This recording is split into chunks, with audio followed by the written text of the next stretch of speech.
you wouldn't last a week as king. Being a king might sound like a dream. Palaces, gold, power, and the luxury to command armies and nations with a flick of your hand. But step into the heavy shoes of a medieval monarch and you'd quickly realize that you wouldn't last a week. The truth is, kingship wasn't a fantasy. It was a battlefield disguised in robes and crowns. It demanded constant vigilance, immense pressure, and the kind of cunning and brutality most people simply aren't built for. Behind the thrones and the tapestries, real kings lived lives full of paranoia, political traps, betrayal, and suffocating responsibilities that could crush even the strongest. Let's start with the first challenge: survival. From the moment a king rose to power, whether through inheritance, conquest, or sheer manipulation, they were a target. Everyone wanted the crown, and few were shy about plotting to get it. Trusted allies could turn into deadly enemies overnight. Poisoned goblets, hidden daggers, and betrayals during sleep weren't fantasy fiction. They were Tuesday. A king had to sleep with one eye open, trusting no one entirely. Even their own blood. Sons, brothers, nephews could become rivals, fueled by ambition and whispers from discontented nobles. Then there was the court, a nest of vipers dressed in silk. Nobles bowed before the king, but many were just waiting for the right moment to undermine him. Their loyalty wasn't guaranteed. It had to be bought, negotiated, or maintained through fear. A weak king was dead meat, torn apart by factions that saw an opportunity to install someone more favorable. Every word spoken in court could be twisted into a plot. Every decision could alienate powerful families. If a king leaned too hard on one side, the other might rebel. If he tried to please everyone, he pleased no one. Balancing power in court was an impossible act, one that kings failed at all the time. You'd also face the impossible task of keeping the kingdom stable. That meant war, and lots of it. Borders were always under threat. Rivals from neighboring realms tested your strength constantly. Alliances were fickle, and peace was just a pause before the next battle. A king had to fund armies, appoint generals, and lead troops into war when necessary. And failure wasn't just bad news. It was catastrophic. Lose a war and you could lose your throne, your life, or both. And even victories came with their cost. War drained the treasury, killed your people, and often fueled resentment among the survivors. Ruling meant having blood on your hands, whether you liked it or not. And let's not forget the religious pressure. In many kingdoms, the church held massive power, sometimes rivaling that of the monarchy. A king had to be seen as divinely appointed, a chosen servant of a higher will. That meant public piety, building churches, pleasing bishops, and never stepping out of line with spiritual expectations. Any misstep, any scandal, any unpopular decision that could be framed as ungodly risked not just rebellion from the people, but denunciation from religious authorities. A king had to be more than a ruler. He had to be a symbol of divine order. And that meant living under constant scrutiny, judged not just by men, but by belief. The economy was another beast. You wouldn't just be sitting on gold, quite the opposite. Kings often faced debt, famine, poor harvests, and inflation. If the people couldn't eat, they would riot. If taxes were too high, nobles would rebel. If trade was interrupted, cities would wither. Keeping the economy afloat meant making deals, cutting costs, borrowing from dangerous lenders, and sometimes debasing currency, which only made things worse. A single bad financial decision could send a kingdom into chaos. And unlike today, there were no central banks or global safety nets. A king's treasury was as vulnerable as the next drought or failed trade mission. Now consider your personal life. You wouldn't have one. A king's marriage wasn't about love. It was politics in the purest form. Every child, every union, every mistress or lack thereof was under scrutiny. Producing a male heir was a national priority. Failure to do so could plunge the realm into succession wars. And even if you had heirs, keeping them safe and loyal was its own full-time nightmare. Every decision you made affected your family, and every move your family made reflected back on you. Privacy didn't exist. Neither did relaxation. Everything was strategic, observed, and often manipulated. As king, you'd also be expected to dispense justice. That might sound noble, but in practice, it was brutal. You'd oversee executions, exile nobles, confiscate land, and settle bitter disputes. If you were too harsh, you were a tyrant. Too lenient, and you were weak. Either way, someone hated you. Your hands were never clean, and your conscience never quiet. The burden of every life lost, every verdict handed down, weighed heavily, unless, of course, you hardened your heart and ruled through fear alone. Even simple tasks could be dangerous. A hunting trip could be ambush. A feast could be laced with poison. A ceremony might mask a coup. Paranoia wasn't a flaw, it was a necessity. That crushing sense of danger made kings age faster, trust less, and grow increasingly isolated. Many went mad. Some were assassinated. Others lived long enough to see their own legacy crumble. You also had to maintain your image constantly. You couldn't fall ill without risking panic. You couldn't show sadness without seeming weak. You had to be a flawless performer, always confident, always regal, always composed. But kings were human. They got sick, they grieved, they made mistakes, and in those moments, the wolves gathered. Weakness was an invitation for chaos, and many kings fell because they let down the mask, even for a moment. And if you thought stepping down was an option, think again. There was no graceful retirement plan for kings. Abdication was rare and dangerous. The moment you gave up power, you became a threat to the new regime. Some were imprisoned, others executed. A king had two endings: die in power or be destroyed by it. There was rarely a peaceful middle ground. Even the environment you ruled could betray you. Plagues, floods, fires, earthquakes, these weren't just disasters, they were seen as signs of divine displeasure. If your kingdom suffered, so did your legitimacy. People would look to the skies and ask, why is the king being punished? And that doubt could spiral into unrest or revolt. You weren't just responsible for governance, you were held accountable for the heavens. Being king was a daily war, not just with armies or nobles, but with expectation, fear, and consequence. Every word you spoke echoed through the realm. Every silence screamed louder. Every friend might be an enemy. Every smile could hide a knife. You had to be cunning, ruthless, charming, commanding, devout, rich, healthy, and lucky, all at once, every single day. And the moment you faltered, the crown became a noose. So no, you wouldn't last a week as king. Not because you're weak or unworthy, but because the job was never meant to be survivable. It was designed to crush those who wore it. The few who endured did so not with grace, but with often great cruelty. They weren't heroes. They were survivors in a world that demanded perfection and punished failure with fire and steel. And when we look back now at those crowns behind glass, those portraits hanging on palace walls, it's easy to romanticize royalty. But behind every jewel lies a story of fear, pressure, and an overwhelming burden. Kings didn't rule, they endured. And if you ever found yourself sitting on that throne, you'd learn that fast. The crown may be gold, but it's forged in fire, and only those willing to burn can wear it.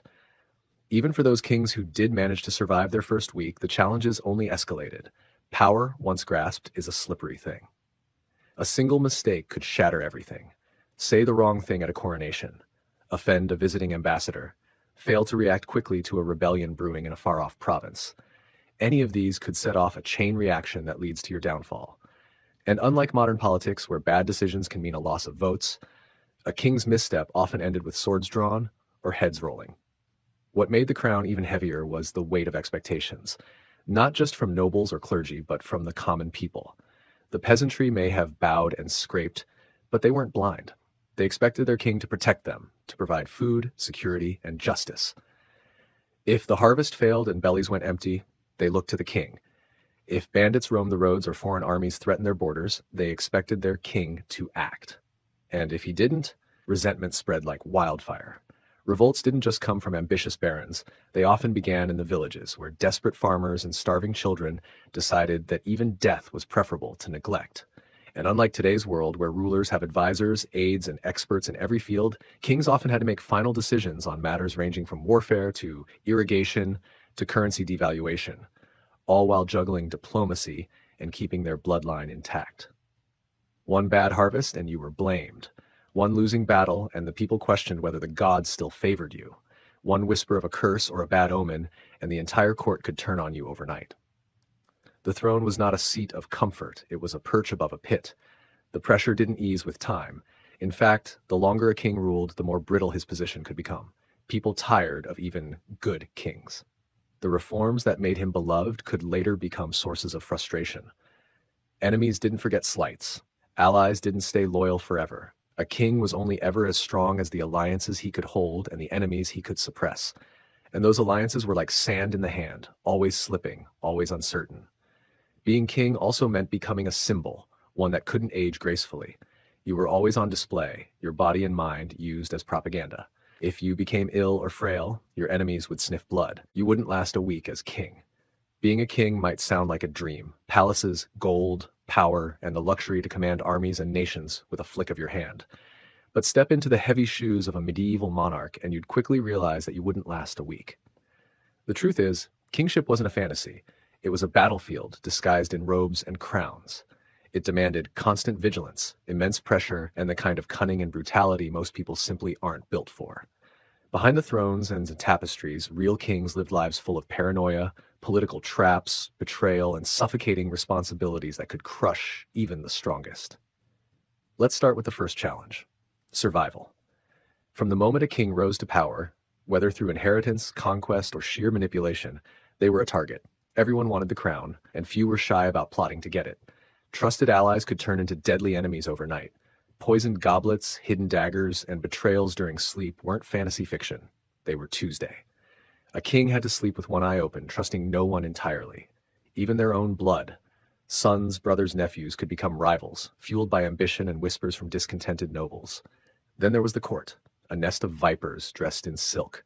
Nobles bowed before the king, but many were just waiting for the right moment to undermine him. Their loyalty wasn't guaranteed. It had to be bought, negotiated, or maintained through fear. A weak king was dead meat, torn apart by factions that saw an opportunity to install someone more favorable. Every word spoken in court could be twisted into a plot. Every decision could alienate powerful families. If a king leaned too hard on one side, the other might rebel. If he tried to please everyone, he pleased no one. Balancing power in court was an impossible act, one that kings failed at all the time. You'd also face the impossible task of keeping the kingdom stable. That meant war, and lots of it. Borders were always under threat. Rivals from neighboring realms tested your strength constantly. Alliances were fickle, and peace was just a pause before the next battle. A king had to fund armies, appoint generals, and lead troops into war when necessary. And failure wasn't just bad news. It was catastrophic. Lose a war, and you could lose your throne, your life, or both. And even victories came with their cost. War drained the treasury, killed your people, and often fueled resentment among the survivors. Ruling meant having blood on your hands, whether you liked it or not. And let's not forget the religious pressure. In many kingdoms, the church held massive power, sometimes rivaling that of the monarchy. A king had to be seen as divinely appointed, a chosen servant of a higher will. That meant public piety, building churches, pleasing bishops, and never stepping out of line with spiritual expectations. Any misstep, any scandal, any unpopular decision that could be framed as ungodly risked not just rebellion from the people, but denunciation from religious authorities. A king had to be more than a ruler. He had to be a symbol of divine order. And that meant living under constant scrutiny, judged not just by men, but by belief. The economy was another beast. You wouldn't just be sitting on gold, quite the opposite. Kings often faced debt, famine, poor harvests, and inflation. If the people couldn't eat, they would riot. If taxes were too high, nobles would rebel. If trade was interrupted, cities would wither. Keeping the economy afloat meant making deals, cutting costs, borrowing from dangerous lenders, and sometimes debasing currency, which only made things worse. A single bad financial decision could send a kingdom into chaos. And unlike today, there were no central banks or global safety nets. A king's treasury was as vulnerable as the next drought or failed trade mission. Now consider your personal life. You wouldn't have one. A king's marriage wasn't about love. It was politics in the purest form. Every child, every union, every mistress or lack thereof was under scrutiny. Producing a male heir was a national priority. Failure to do so could plunge the realm into succession wars. And even if you had heirs, keeping them safe and loyal was its own full-time nightmare. Every decision you made affected your family, and every move your family made reflected back on you. Privacy didn't exist. Neither did relaxation. Everything was strategic, observed, and often manipulated. As king, you'd also be expected to dispense justice. That might sound noble, but in practice, it was brutal. You'd oversee executions, exile nobles, confiscate land, and settle bitter disputes. If you were too harsh, you were a tyrant. Too lenient, and you were weak. Either way, someone hated you. Your hands were never clean, and your conscience never quiet. The burden of every life lost, every verdict handed down, weighed heavily, unless, of course, you hardened your heart and ruled through fear alone. Even simple tasks could be dangerous. A hunting trip could be ambush. A feast could be laced with poison. A ceremony might mask a coup. Paranoia wasn't a flaw, it was a necessity. That crushing sense of danger made kings age faster, trust less, and grow increasingly isolated. Many went mad. Some were assassinated. Others lived long enough to see their own legacy crumble. You also had to maintain your image constantly. You couldn't fall ill without risking panic. You couldn't show sadness without seeming weak. You had to be a flawless performer, always confident, always regal, always composed. But kings were human. They got sick, they grieved, they made mistakes, And in those moments, the wolves gathered. Weakness was an invitation for chaos. And many kings fell because they let down the mask, even for a moment. And if you thought stepping down was an option, think again. There was no graceful retirement plan for kings. Abdication was rare and dangerous. The moment you gave up power, you became a threat to the new regime. Some were imprisoned, others executed. A king had two endings: die in power or be destroyed by it. There was rarely a peaceful middle ground. Even the environment you ruled could betray you. Plagues, floods, fires, earthquakes, these weren't just disasters, they were seen as signs of divine displeasure. If your kingdom suffered, so did your legitimacy. People would look to the skies and ask, why is the king being punished? And that doubt could spiral into unrest or revolt. You weren't just responsible for governance, you were held accountable for the heavens. Being king was a daily war, not just with armies or nobles, but with expectation, fear, and consequence. Every word you spoke echoed through the realm. Every silence screamed louder. Every friend might be an enemy. Every smile could hide a knife. You had to be cunning, ruthless, charming, commanding, devout, rich, healthy, and lucky, all at once, every single day. And the moment you faltered, the crown became a noose. So no, you wouldn't last a week as king. Not because you're weak or unworthy, but because the job was never meant to be survivable. It was designed to crush those who wore it. The few who endured did so not with grace, but with often great cruelty. They weren't heroes. They were survivors in a world that demanded perfection and punished failure with fire and steel. And when we look back now at those crowns behind glass, those portraits hanging on palace walls, it's easy to romanticize royalty. But behind every jewel lies a story of fear, pressure, and an overwhelming burden. Kings didn't rule, they endured. And if you ever found yourself sitting on that throne, you'd learn that fast. The crown may be gold, but it's forged in fire, and only those willing to burn can wear it. Even for those kings who did manage to survive their first week, the challenges only escalated. Power, once grasped, is a slippery thing. A single mistake could shatter everything. Say the wrong thing at a coronation, offend a visiting ambassador, fail to react quickly to a rebellion brewing in a far-off province. Any of these could set off a chain reaction that leads to your downfall. And unlike modern politics, where bad decisions can mean a loss of votes, a king's misstep often ended with swords drawn or heads rolling. What made the crown even heavier was the weight of expectations, not just from nobles or clergy, but from the common people. The peasantry may have bowed and scraped, but they weren't blind. They expected their king to protect them, to provide food, security, and justice. If the harvest failed and bellies went empty, they looked to the king. If bandits roamed the roads or foreign armies threatened their borders, they expected their king to act. And if he didn't, resentment spread like wildfire. Revolts didn't just come from ambitious barons. They often began in the villages, where desperate farmers and starving children decided that even death was preferable to neglect. And unlike today's world, where rulers have advisors, aides, and experts in every field, kings often had to make final decisions on matters ranging from warfare to irrigation to currency devaluation, all while juggling diplomacy and keeping their bloodline intact. One bad harvest and you were blamed. One losing battle and the people questioned whether the gods still favored you. One whisper of a curse or a bad omen and the entire court could turn on you overnight. The throne was not a seat of comfort, it was a perch above a pit. The pressure didn't ease with time. In fact, the longer a king ruled, the more brittle his position could become. People tired of even good kings. The reforms that made him beloved could later become sources of frustration. Enemies didn't forget slights. Allies didn't stay loyal forever. A king was only ever as strong as the alliances he could hold and the enemies he could suppress. And those alliances were like sand in the hand, always slipping, always uncertain. Being king also meant becoming a symbol, one that couldn't age gracefully. You were always on display, your body and mind used as propaganda. If you became ill or frail, your enemies would sniff blood. If you aged and slowed, the whispers began. The court would start looking toward your heirs, or worse, toward alternatives.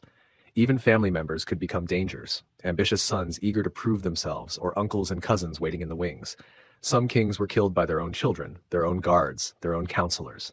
Paranoia was never a delusion. It was a survival mechanism. Let's not forget the brutality required. If you were squeamish or too merciful, you'd be eaten alive. To stay on the throne, you had to be willing to have people tortured, imprisoned, or executed, sometimes without trial. You had to send men into hopeless battles, sacrifice innocence for political gain, and destroy rivals before they destroyed you. It wasn't optional. Ruthlessness wasn't a flaw in a king, it was a necessity. History remembers the merciful kings as weak and the strong ones as blood-soaked. There was rarely a middle ground. Now imagine waking up every morning knowing this, knowing that you're only one rumor away from rebellion, one insult away from war, one illness away from becoming a puppet. Even in your moments of victory, you couldn't celebrate. Joy was dangerous. Complacency was fatal. You had to be alert, guarded, and strategic, married for power, not love. Throughout human history, marriage has often been less a union of hearts and more a strategic alliance, crafted not by personal affection but by political calculation, social ambition, and the need to secure or expand power. In ancient courts, noble houses, and royal chambers, the idea of marrying for love was a luxury few could afford, and many never even considered. Love, as we know it today, was not always the primary motivator. Instead, marriage was a mechanism, one that locked kingdoms together, prevented wars, preserved dynasties, and kept wealth and land within the hands of the elite. Consider the world of monarchs and aristocrats, where the stakes of lineage and legacy were too high to leave to the randomness of romantic desire. In these halls of power, children, especially daughters, were often groomed from birth to be valuable assets in the dynastic chess game.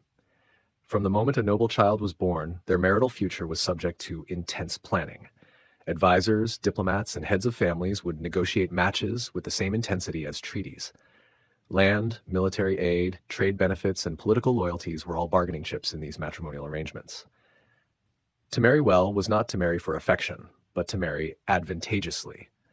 A princess might be sent far from home at a young age to a foreign court, often to live among strangers and serve as a living bond of peace between rival territories. She might never speak the language of her new home fluently, never fully understand the customs, and yet be expected to produce heirs, maintain appearances, and fulfill her role as a queen consort. The emotional toll of such arrangements could be immense.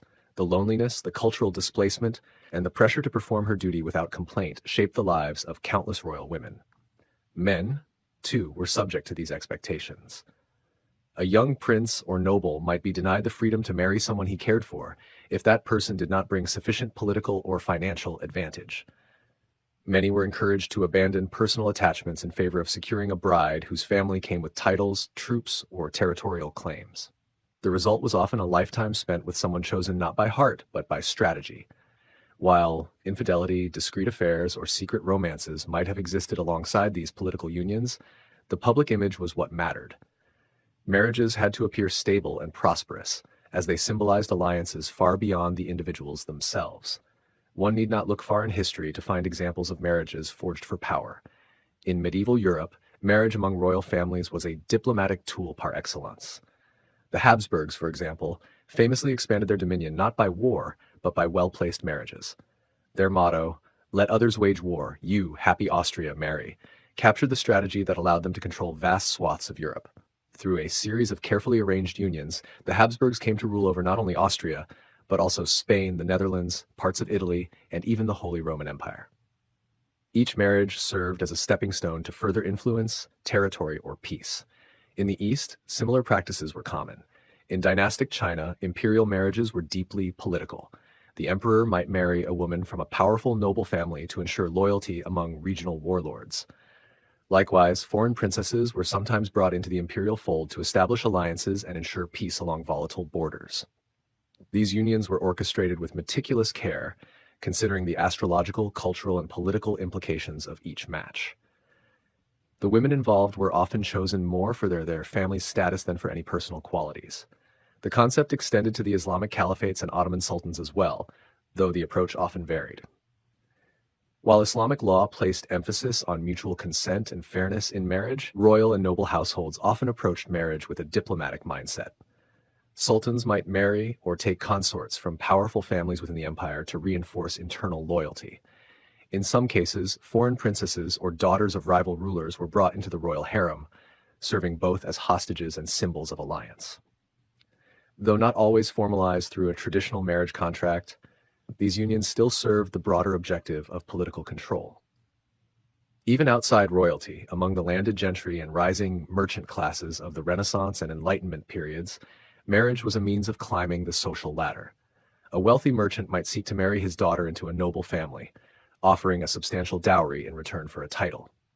The noble family, in turn, might accept the match to restore finances or secure connections in the commercial world.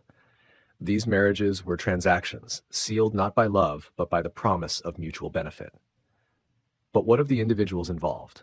What was it like to live a life where the most intimate partnership of one's life was forged not in affection, but in ambition? Many adapted, compartmentalizing their emotions, finding companionship in other pursuits, or resigning themselves to duty. Others suffered. Personal letters, journals, and historical records give us glimpses into the emotional cost of such unions. Some expressed heartbreak, others indifference. There are stories of queens who wrote to friends of their isolation, kings who lamented their loveless homes, and nobles who longed for simpler lives unburdened by the weight of obligation. Still, not all was bleak. In many cases, couples who began their marriages as strangers or mere political allies developed mutual respect, understanding, and even affection over time. Familiarity, shared burdens, and the rituals of daily life often bred a sense of camaraderie. It wasn't the passionate love of fairy tales, but a quieter, steadier bond, one that could endure through the decades. In the rare instances where love did align with politics, those unions were celebrated with particular joy. A royal marriage that was both advantageous and affectionate was considered a rare gift. But those were exceptions, not the rule. For the vast majority of history, power trumped passion. This pattern was not exclusive to the powerful. In many traditional societies across the globe, marriage was a matter of family decision, communal approval, and economic logic. Parents arranged matches based on compatibility of status, religion, landholdings, and social reputation. Love, if it came, was expected to follow, not precede, the union. Individual choice was often secondary to collective stability. While this may seem foreign or even harsh to modern eyes, it is important to understand it within the context of the time. In worlds where survival depended on alliances, labor division, and inheritance, marriage served a different function than it often does today. In the modern era, the balance has shifted significantly, particularly in the West. The rise of individualism, romantic literature, and changing economic structures all contributed to the evolution of marriage from a strategic alliance to a personal choice. Love became the ideal foundation, and marrying for anything less began to be seen as undesirable. But echoes of the old system still remain.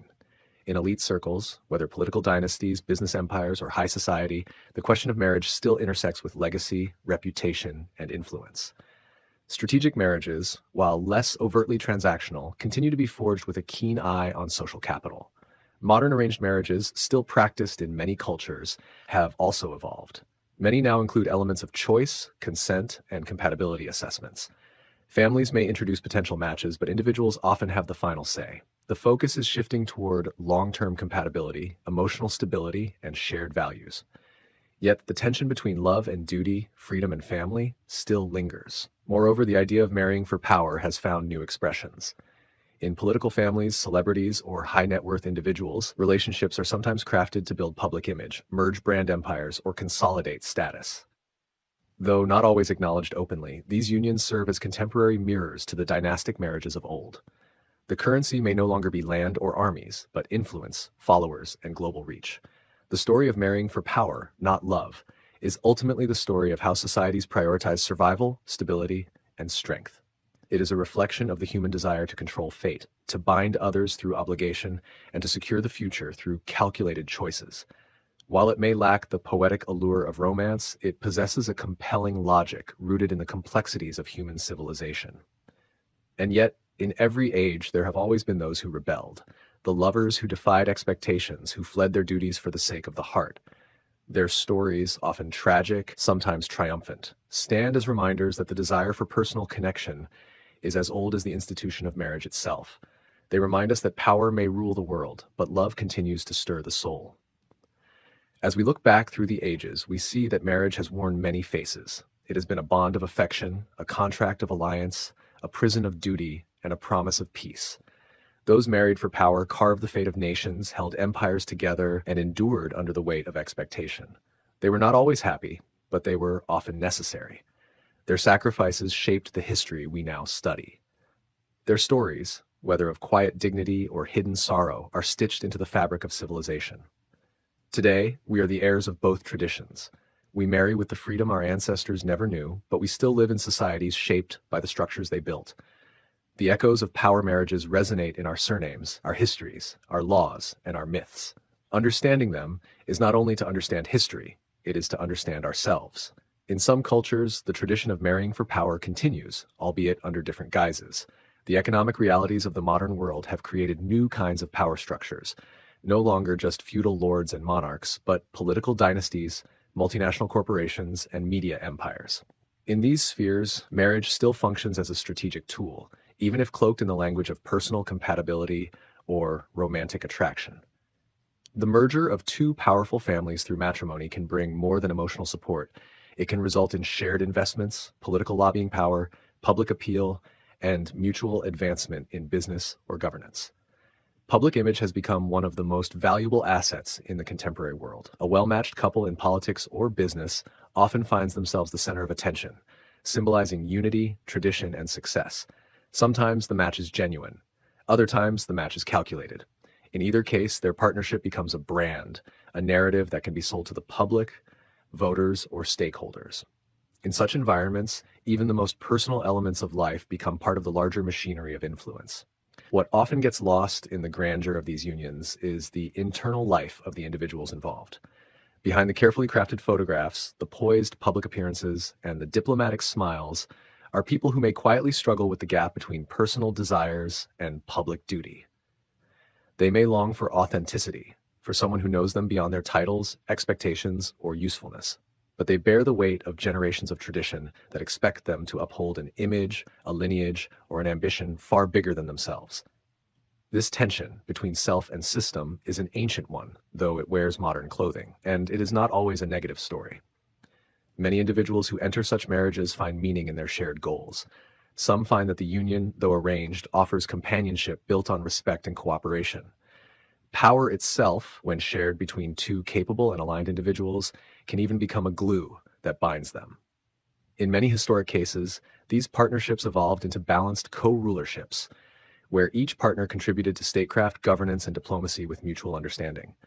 Yet, the human need for emotional closeness remains. Power, no matter how vast, does not substitute the quiet comfort of being understood. This is where many power marriages fracture. Not because they are loveless in appearance, but because the emotional infrastructure underneath is too thin. Some find substitutes: devotion to children, charitable work, spiritual practices, or discreet personal relationships outside the marriage. Others sink into loneliness, numbed by obligation and unable to reach beyond the formal bonds that hold them. There are also cultural narratives that reinforce the idea that love should follow duty, not precede it. In certain communities, it is believed that love is something that is built over time through shared experiences, trials, and responsibilities. In these contexts, the idea of marrying for power or family honor is not perceived as cynical, but as practical and even noble. Love is seen not as a prerequisite, but as a possible reward for fulfilling one's duty well. While this view may seem rigid to modern romantic sensibilities, it reflects a different prioritization of values, one where collective survival and harmony outweigh personal fulfillment. Of course, this raises an important question. Should love and power be mutually exclusive? Can one not aspire to both, marrying someone who fulfills strategic goals and also brings emotional connection? History tells us that it is rare, but not impossible. There are records of royal couples who were genuinely affectionate toward one another while also fulfilling their dynastic responsibilities. Their stories stand out because they are exceptional, not because they were the norm. The balance between these two forces, personal desire and political necessity, often comes down to timing, upbringing, and circumstance. A young heir raised to view marriage as a solemn duty may never fully question the arrangement. A modern successor, educated in more individualistic ideals, might resist or struggle with the pressure to conform. The personal revolution that occurs when someone tries to break from generations of tradition for the sake of love is deeply emotional and often controversial. It challenges long-held structures, threatens power dynamics, and sometimes reshapes public narratives. In recent years, global media has made these private choices increasingly visible. High-profile couples who break with tradition to marry for love, or conversely enter unions that seem strategically driven, become lightning rods for debate. Viewers project their own values onto these stories. Some see rebellion and admire it, others see betrayal of heritage. In either case, marriage remains a lens through which society evaluates the evolving relationship between love, duty, and ambition. In literature and film, the trope of marrying for power is also a recurring theme. Audiences are drawn to the drama of arranged unions, forbidden love, secret affairs, and tragic consequences. From Shakespeare's plays to modern political dramas, the story of choosing between the heart and the throne continues to fascinate. These stories endure because they reflect a tension that is still alive, the push and pull between what we want and what is expected of us. Beyond the palaces and politics, even ordinary people sometimes find themselves in situations that echo this theme. Families may pressure children into marriages that ensure financial stability, inheritance rights, or social respectability. In certain cultures, marrying within a caste, clan, or faith is non-negotiable, not because of animosity toward others, but because of long-standing norms meant to preserve continuity. These choices, while often criticized from outside, are tied to a deep sense of identity and belonging.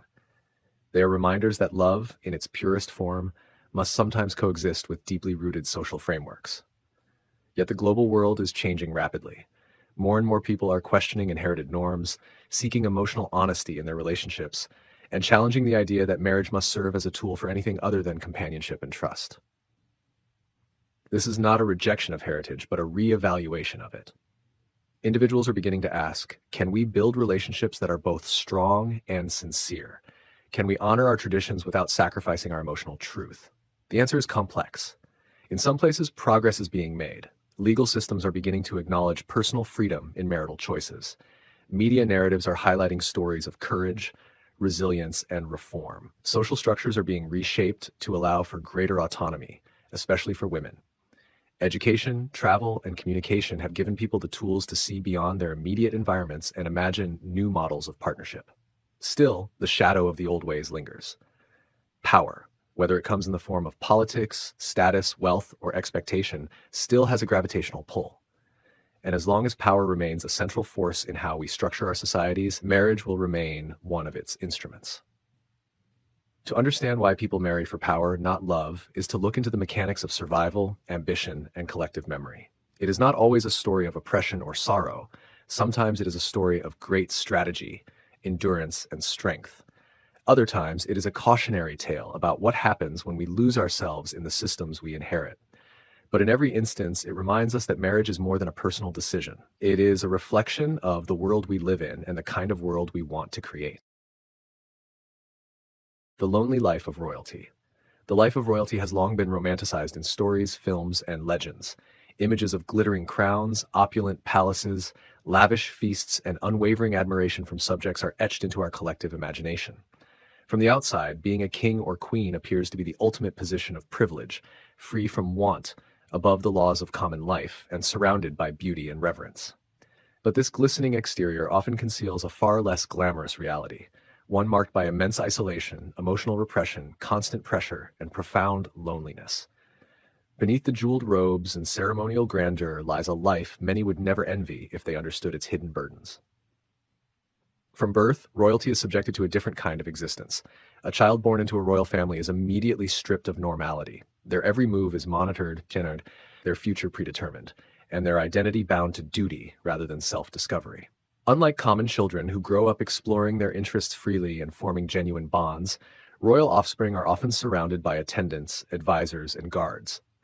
Even family moments are rarely private, and affection can be withheld in favor of discipline, formality, and preparation for leadership. This kind of childhood can result in deep emotional detachment. The child learns early that their feelings are secondary to appearances and expectations. Being watched becomes a way of life.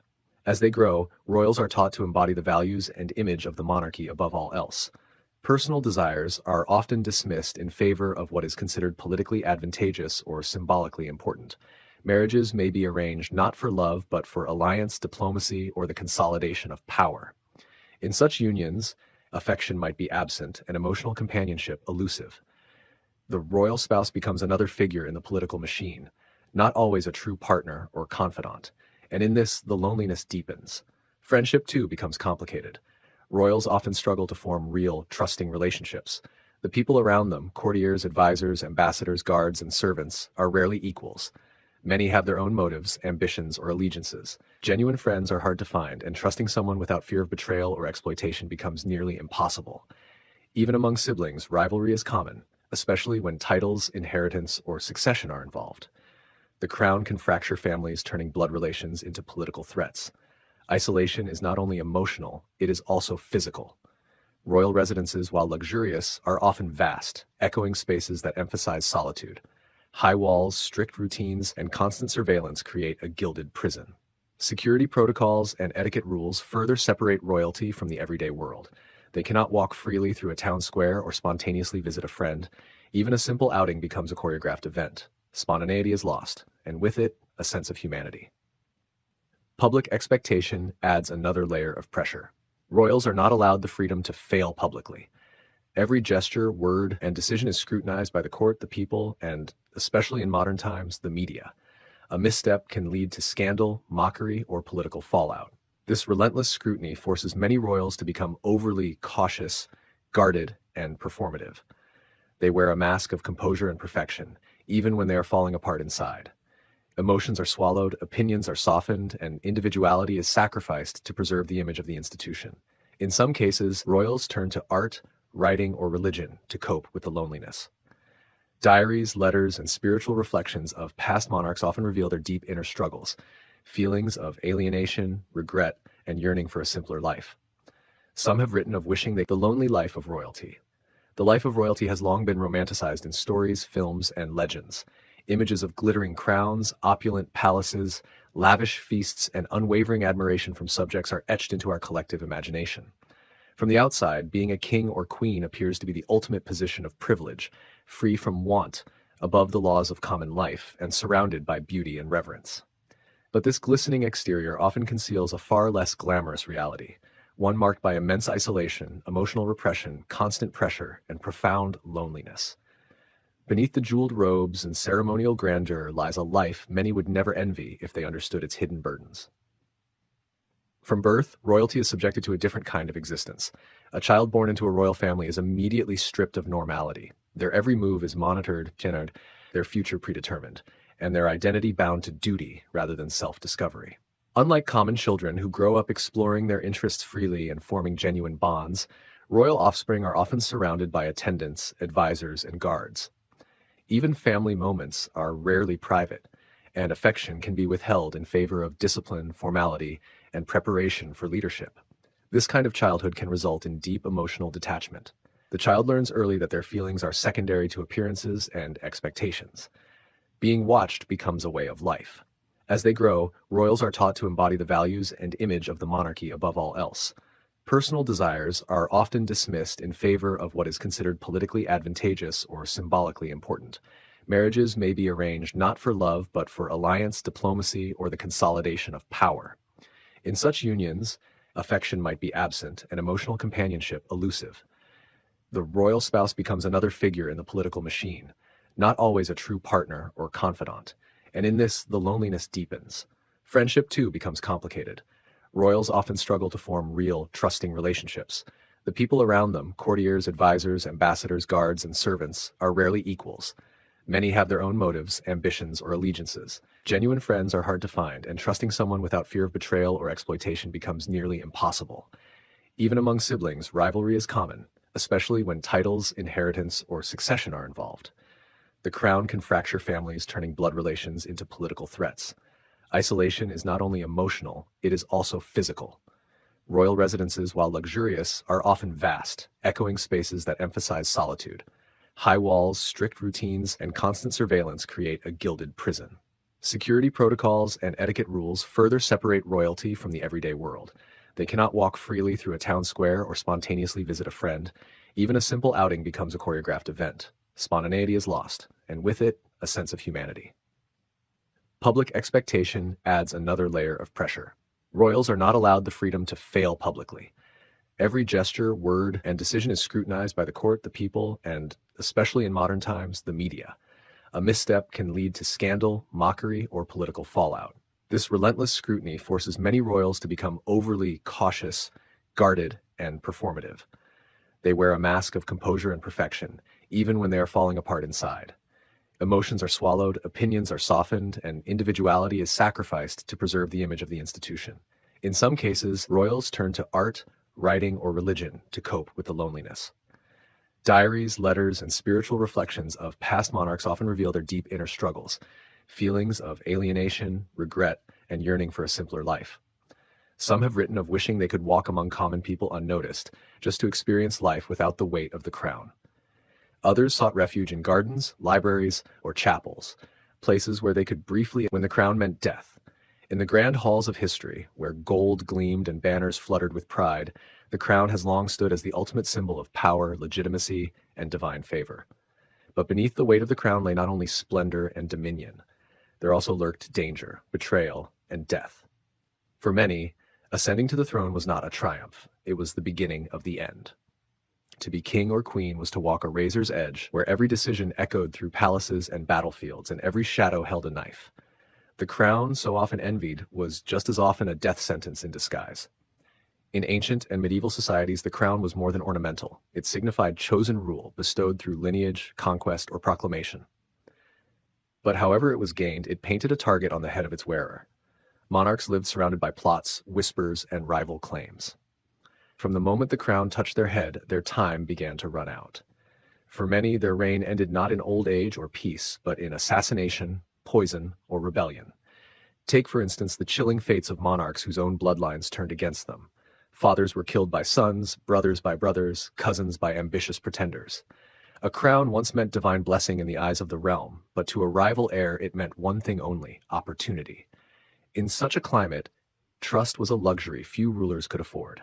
Paranoia became a way of life. Every feast could be a trap, every loyal smile a mask. And behind those golden thrones were dungeons, chambers of secrets, and the lingering scent of betrayal. The very structure of monarchy demanded strength, both physical and psychological. Any sign of weakness could unravel a ruler's grip. Illness, poor harvests, failed military campaigns, these were not merely unfortunate events. They were signals to enemies that the throne was vulnerable, and when weakness showed, it often ended in revolt. Even a popular king, if seen as faltering, might face uprisings from the nobility, military coups, or manipulation by those closest to him. It was not uncommon for rulers to be executed, exiled, or quietly removed by their own councils. Some kings were declared mad, others were simply imprisoned, their names erased from official records. What was whispered in court today could become the decree of death tomorrow. The crown offered no guarantees of safety, only promises of vigilance. Even beyond political intrigue, the throne was inherently dangerous due to the burden of decisions. Monarchs were the embodiment of law, war, and diplomacy. They sent armies into battle and bore the consequences. If a campaign failed, it was not the generals who were blamed. It was the king. Thousands of men could die for a single error in judgment, and the monarch's legitimacy could vanish in that loss. Public opinion, once adoring, could quickly shift to outrage. The masses, starving or grieving, might rise against their ruler not because he was cruel, but because he was fallible. In some cases, simply being born royal was enough to seal one's fate. Princes and princesses, far from enjoying carefree lives, were pawns in power games that spanned continents. Their marriages were tools of alliance, their loyalty was constantly tested, and their lives were often cut short, murdered in their sleep, drowned in wine, or quietly suffocated in towers, all because they posed a threat to someone else's claim to the crown. History offers chilling examples of such fates. From ancient times to more recent centuries, we see rulers poisoned by their own advisors, slain on the battlefield by their own troops, or imprisoned by their own children. Even those who tried to rule wisely were not safe. Kindness could be seen as weakness, generosity as foolishness, and mercy as a liability. The danger was not only external. Many monarchs were haunted by internal torment. The pressure to rule, to be perfect, to carry the expectations of an entire nation or empire, often drove kings and queens to madness. Some were plagued by visions, others by guilt. Still more were consumed by the sheer loneliness of power. They may have had palaces and armies, but few had true allies. Isolation was their true inheritance. Some rulers tried to escape their fates by giving up the throne, retreating into monasteries, or abdicating for the sake of peace. But even stepping away from the crown was no guarantee of survival. Former kings could still be seen as threats, former queens as symbols of resistance. And even in the silence of exile, danger still followed. The crown, once worn, never stopped casting its shadow. In the broader tapestry of history, the crown became a paradox. It was both the pinnacle of human achievement and the most perilous burden a person could carry. People fought wars to wear it, spilled oceans of blood to claim it, and yet so many found that it brought more suffering than glory. The world remembers their names, their reigns, and their legacies, but it rarely counts the tears, fears, and sleepless nights they endured behind gilded doors. In times of war, monarchs were expected to lead from the front, donning armor and risking their lives beside their troops. The king who stayed behind was seen as a coward. The king who died in battle became a legend. But between those two images lay the constant gamble of leadership. A single arrow, a mistimed charge, a moment of hesitation could end an entire dynasty. And with it, the lives of countless innocents caught in the chaos that followed. Some kings tried to protect themselves with elaborate systems of surveillance, spies, informants, secret police, but even those measures bred resentment. Surveillance meant fear, not loyalty. The more one sought to protect the crown, the more it slipped into tyranny. And tyranny always ended in resistance. The very steps taken to avoid death often hastened it. In the courts of some empires, new rulers were immediately faced with purging their potential rivals. Cousins, siblings, even children were imprisoned, blinded, or executed to secure the throne. It was not a question of cruelty, but survival. In such regimes, mercy could be fatal. The crown demanded brutality to preserve itself. To be soft-hearted was to sign one's own death warrant. Women in power faced unique dangers. Queens and empresses, often doubted or undermined, had to rule with twice the cunning. Many were married off to kings who saw them as mere tools. Others ruled alone and faced endless scrutiny. Their every action, word, and expression was judged through suspicion. And should they falter, they faced exile, forced retirement to convents, or worse. Their loyalty was always questioned. Their rule never fully accepted. The crown's most deceptive trait was its ability to seduce. It promised glory, eternal remembrance, and the chance to shape the fate of nations. But it demanded everything in return: your freedom, your peace, your safety, and often your life.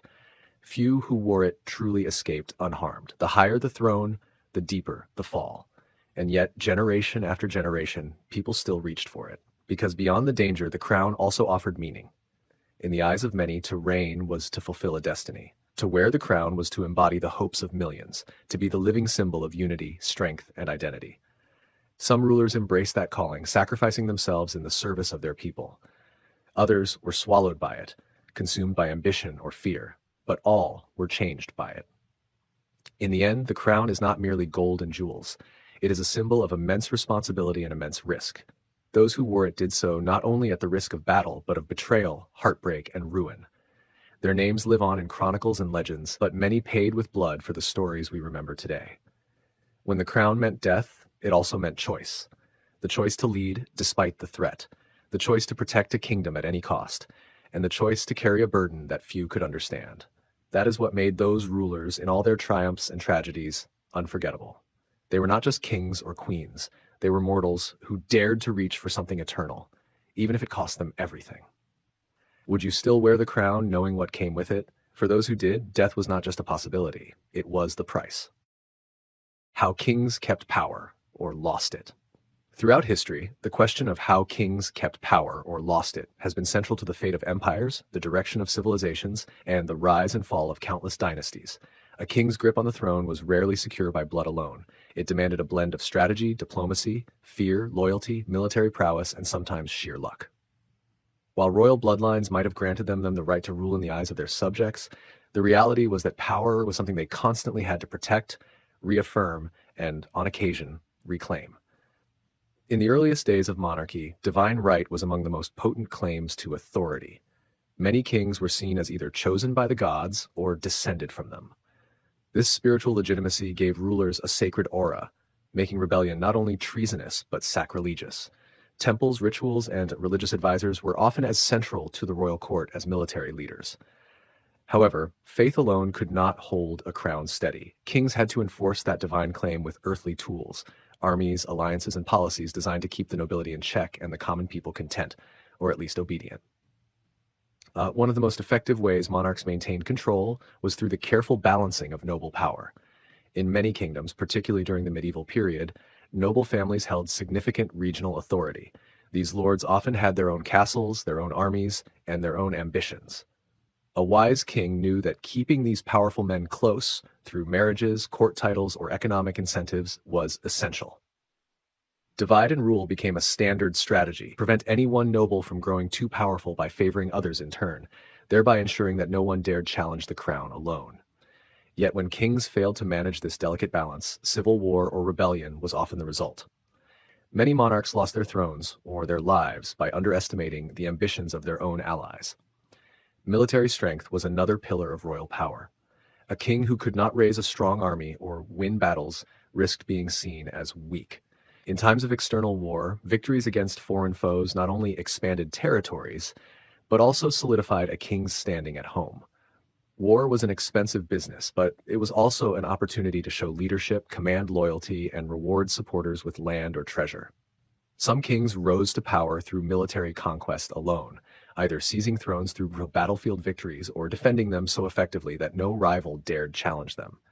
On the other hand, defeats in battle could lead to rapid declines in authority. A humiliated king who lost wars often faced internal revolts, discontent among nobles, and loss of legitimacy in the eyes of the people. Marriage was also a political weapon.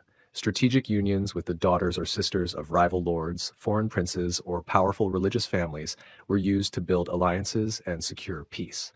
Royal marriages were rarely about love. They were tools of diplomacy.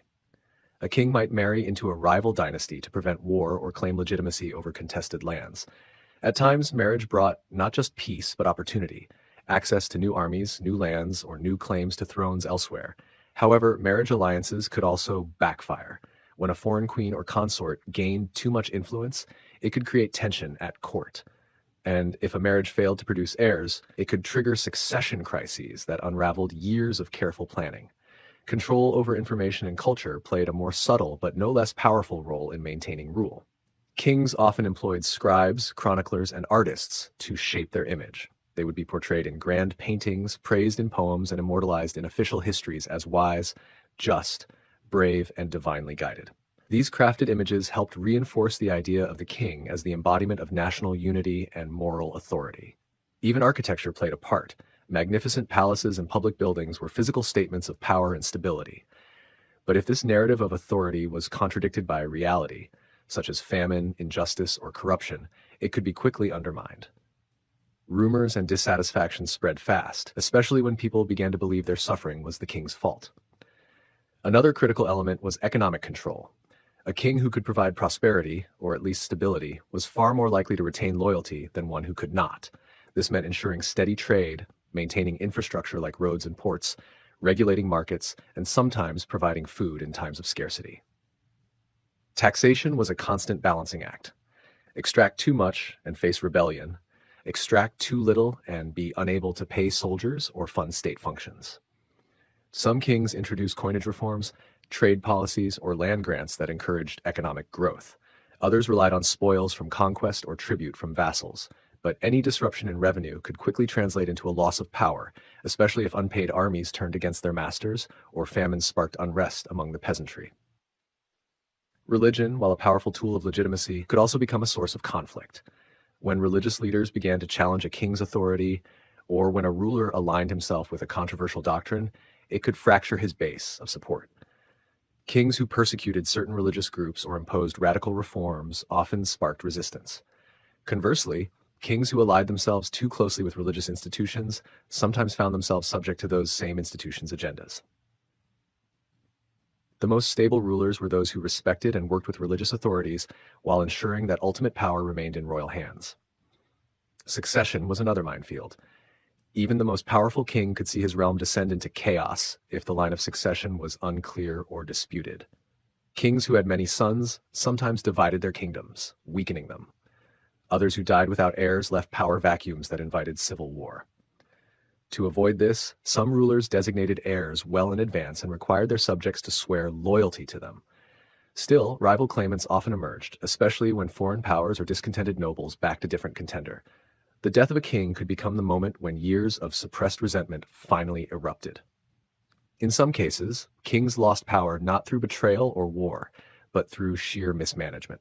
Arrogance, cruelty, wastefulness, and detachment from the realities of their subjects' lives all took their toll. When people suffered under high taxes, saw their neighbors starve, or were conscripted into endless wars, loyalty wavered. Kings who lived in luxury while their realms crumbled were often remembered not as mighty rulers, but as symbols of decline. Sometimes their fall came slowly, with power drifting into the hands of advisors, nobles, or even their own children. Other times, it came suddenly in a coup, an assassination, or a popular uprising. There were also kings who lost power by trying to do too much too quickly. Reformers who tried to centralize authority, weaken noble privilege, or change long-standing customs often faced backlash. Their intentions may have been noble, but power structures are resistant to change, and those who benefited from the old order were quick to defend it. Some rulers tried to impose new religions, rewrite laws, or reorganize the economy, only to find themselves overthrown by those who feared the consequences. In contrast, kings who governed with a combination of caution and vision, who knew when to push and when to pause, often managed to build more enduring legacies. Foreign threats also played a decisive role. Invaders could topple even the most well-established monarchs. A foreign army at the gates could expose a king's failures or disunity within his realm. In some cases, kings were captured or killed in battle. In others, they fled and were replaced by new rulers installed by the victors. Sometimes the threat came not from swords but from ideas. Foreign ideologies, religions, or political systems could inspire internal unrest and shift the foundations of royal authority. Ultimately, a king's ability to keep power rested not on a single strength, but on the balance of many. Authority had to be earned and reaffirmed constantly, not just by sword and scepter, but by the choices a ruler made each day. The wisest kings were those who listened as much as they commanded, who understood that fear alone could not breed loyalty, and who recognized that the throne was never truly secure. For every king who ruled until a peaceful death, countless others were betrayed, exiled, or struck down by the very forces they failed to master. Power in the hands of a king was both a gift and a burden, and holding on to it was the most perilous task of all. The dirty truth of royal feasts. In the glittering halls of medieval and early modern palaces, royal feasts were more than just meals. They were performances of power, excess, and symbolism. They dazzled onlookers, honored foreign guests, and reinforced the social hierarchy with every gold-gilded plate and roasted peacock served. To the outsider, these grand banquets seemed like the epitome of luxury and refinement, but behind the velvet curtains, the reality was far less glamorous. The dirty truth of royal feasts lay not just in what was eaten, but in how it was prepared, served, and endured by nobles, servants, and even the kings themselves. Royal banquets were often held in massive halls adorned with tapestries and flickering torches. Musicians played softly in the corners, and jesters provided entertainment between courses. The food came in waves, first the pottage and bread, then roasted meats and game, then pies, custards, and sometimes exotic dishes meant to show off a kingdom's wealth and reach. These meals could last for hours, sometimes days, and were filled with ritual, noise, and excess. But beneath the pageantry, things were not nearly as pristine as they appeared. Hygiene was not a strong suit of royal kitchens.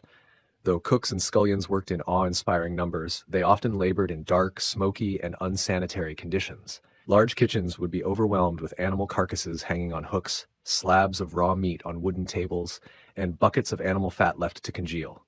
Rats were common visitors, drawn by spilled grain and blood. The very air was thick with grease and soot. Spices might have masked some of the odors, but not all. The grandeur of a dish's final presentation rarely reflected the grimy process behind its creation. Food safety, by modern standards, was almost non-existent. Preservation techniques were crude, salt, vinegar, or drying, and even then, meats could turn before they were cooked. Yet, dishes were still prepared and served, sometimes with heavy spices or sauces not just for flavor, but to disguise spoilage. It was not uncommon for nobles to suffer stomach issues after a feast.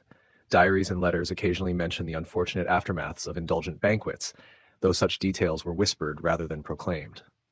And the guests who suffered most were not always the lowest in rank.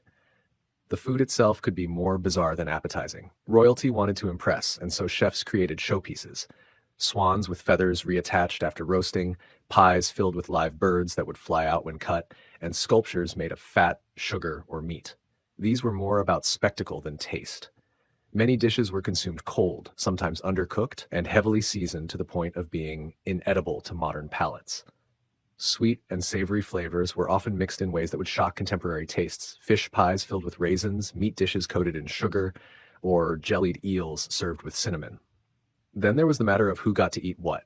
Social rank dictated not just seating, but the food itself. The king and his closest companions were served the best cuts and the most elaborately prepared dishes.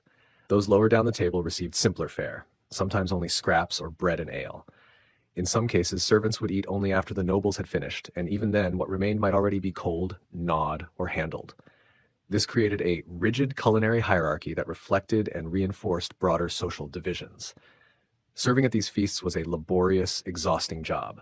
Footmen, pages, and kitchen workers moved constantly, carrying food, clearing bones, refilling goblets, sweeping rushes from the floor. Accidents were common. Spills, burns, dropped platters. Sometimes a server might faint from the heat and pressure. The work was often thankless, and despite the grand surroundings, servants bore the brunt of the chaos. The illusion of grace and luxury at the king's table was often propped up by the silent suffering of dozens behind the scenes. Even the guests weren't always comfortable. Royal feasts could stretch for many hours, sometimes deep into the night. With no central heating and little ventilation, banquet halls could be unbearably hot in summer and bitterly cold in winter. The heavy garments worn for status and formality made it worse. The noise was constant, clinking goblets, scraping knives, barking dogs underfoot, hoping for scraps and drunk laughter. Overindulgence was expected, even encouraged, but it often led to vomiting, arguments, and at times even violence. Not every royal feast ended in merriment. Some descended into disorder. Toilets, or the lack of them, were another grim reality. Large gatherings meant a great deal of eating and drinking, but most royal halls were not equipped with modern sanitation. Guests might excuse themselves to chamber pots or use nearby garderobes, stone seats with holes that led to cesspits below. The smell, particularly in summer, was unavoidable. Servants were tasked with cleaning these areas, often with little more than water and straw, and as the wine flowed freely, some guests never even made it to these facilities, staining the very tapestries and floors that were supposed to symbolize refinement. One cannot ignore the politics of food at these events. Every dish served, every seat assigned, was a message. To be placed closer to the monarch was a sign of favor. To be overlooked, or worse, served unappetizing leftovers, could be an insult. Sometimes alliances were made or broken over who received which portion of meat or which wine cup was offered first. Ambassadors judged a kingdom's wealth and strength by the abundance and exoticness of what appeared on the table. This made feasts not only ceremonial, but strategic.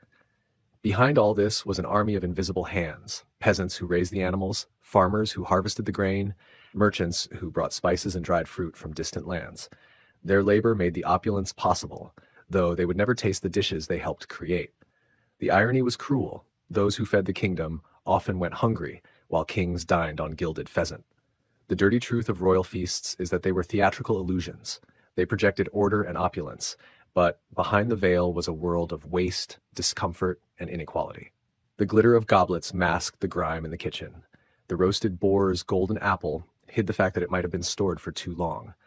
The jeweled laughter of nobles echoed in a hall where dozens labored silently in heat and filth to maintain the performance. Feasts were not about nourishment. They were about display. They reinforced who ruled and who served, and those at the top rarely saw the mess that made their moment shine. Even among royalty, however, indulgence had its price. Overeating led to chronic ailments. Gout, indigestion, and obesity were common afflictions of monarchs and nobles. Medical records and paintings from the era often depict swollen joints and heavy-set figures, not from a lack of care, but from an excess of pleasure. Physicians of the court prescribed herbal remedies, strange diets, and purging methods to try to counteract the effects. Yet few could resist the call of honeyed wine, candied fruits, and steaming mounds of meat when served in a hall full of applause. Despite all this, royal feasts endured for centuries, adapting with each era. The Renaissance brought even more elaborate food art and imported ingredients. In the Baroque age, meals became theatrical productions, complete with stages and effects. But the core remained the same. A meal was never just a meal. It was a statement, a celebration, a tool of power. And the dirtiness of it all, literal and symbolic, was quietly brushed beneath the rushes underfoot. To understand royal feasts, then, is to look past the silver plates and into the smoke-choked kitchens, the aching backs of servants, the trembling hands of poisoned tasters, and the silent eyes of those who would never be invited to the table. It is to see history not through the eyes of kings, but through the sweat of those who made the illusion possible. That's the dirty truth. Beneath the roast swan and spiced wine lay a world far removed from the gleam of the throne. Medieval kings and their mistresses. Throughout history, the personal lives of kings have fascinated, scandalized, and shaped the narratives of entire eras. In medieval times, royal courts were not only centers of political power and military planning, but also stages for personal drama, desire, and intimate alliances that could shift the very balance of kingdoms. The subject of medieval kings and their mistresses is not merely a tale of secret passions, it is a lens into the deeply human side of monarchs, whose public images were often cloaked in formality, divine right, and martial command. Within the heavily patriarchal and hierarchical structures of medieval society, a king's relationship with a mistress could carry far more weight than a private affair. It could influence appointments, create rivalries, trigger wars, or even affect succession. Unlike queens, whose marriages were usually arranged to secure alliances and cement dynasties, mistresses were often chosen for far more personal reasons. Beauty, charm, wit, and even political ambition could draw a king's attention. Some mistresses came from noble families and used their position to advance their kin's fortunes. Others rose from more humble origins, their relationship with the monarch offering a rare and sometimes perilous path to influence. In many courts, their presence was an open secret, discreetly acknowledged or carefully tolerated. While official religion in the medieval period promoted marital fidelity and condemned adultery, royal courts often existed in a separate moral universe, where the needs and desires of kings were weighed on a different scale. The concept of royal mistresses became particularly institutionalized in later centuries, but its roots can be seen even in the early medieval period. These relationships were complex.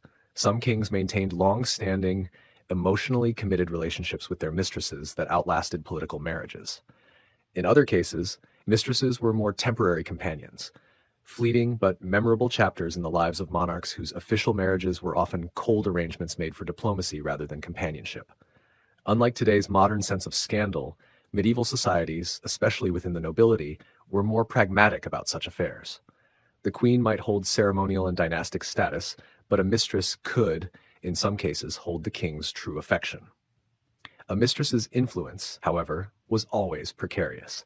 Her fortunes rose and fell with the king's favor. If she bore the king a child, particularly a son, her status might improve, though such offspring were often denied succession rights unless formally legitimized. Many powerful noblewomen were keenly aware of the opportunities and dangers this entailed. A mistress could wield soft power in matters of court appointments, financial rewards, and diplomatic sway, yet she could just as easily fall from grace and be banished, imprisoned, or worse. Her rivals were not only the queen and other potential mistresses, but also religious figures and political advisors wary of her influence. One cannot explore this subject without recognizing the political implications of these relationships. In some cases, alliances were formed through these liaisons that had ripple effects far beyond the bedroom. A powerful family might encourage a daughter's involvement with a king in hopes of gaining favor or lands. There were also instances where mistresses acted as intermediaries between the king and foreign powers, negotiating behind the scenes or passing messages that ministers could not. This blending of personal intimacy and political utility often blurred the lines between romance and strategy. For example, in the courts of France and England, two of the most powerful medieval kingdoms, the roles of royal mistresses were particularly noteworthy. In England, while later kings such as Edward IV and Henry VIII are remembered for their numerous extramarital affairs, even earlier monarchs were not strangers to romantic entanglements beyond marriage. Though records from the early Middle Ages are less detailed, tales of lovers and illegitimate children echo through the chronicles and ballads of the time. In some cases, these relationships were commemorated in poetry and folklore, romanticized by troubadours and later historians alike.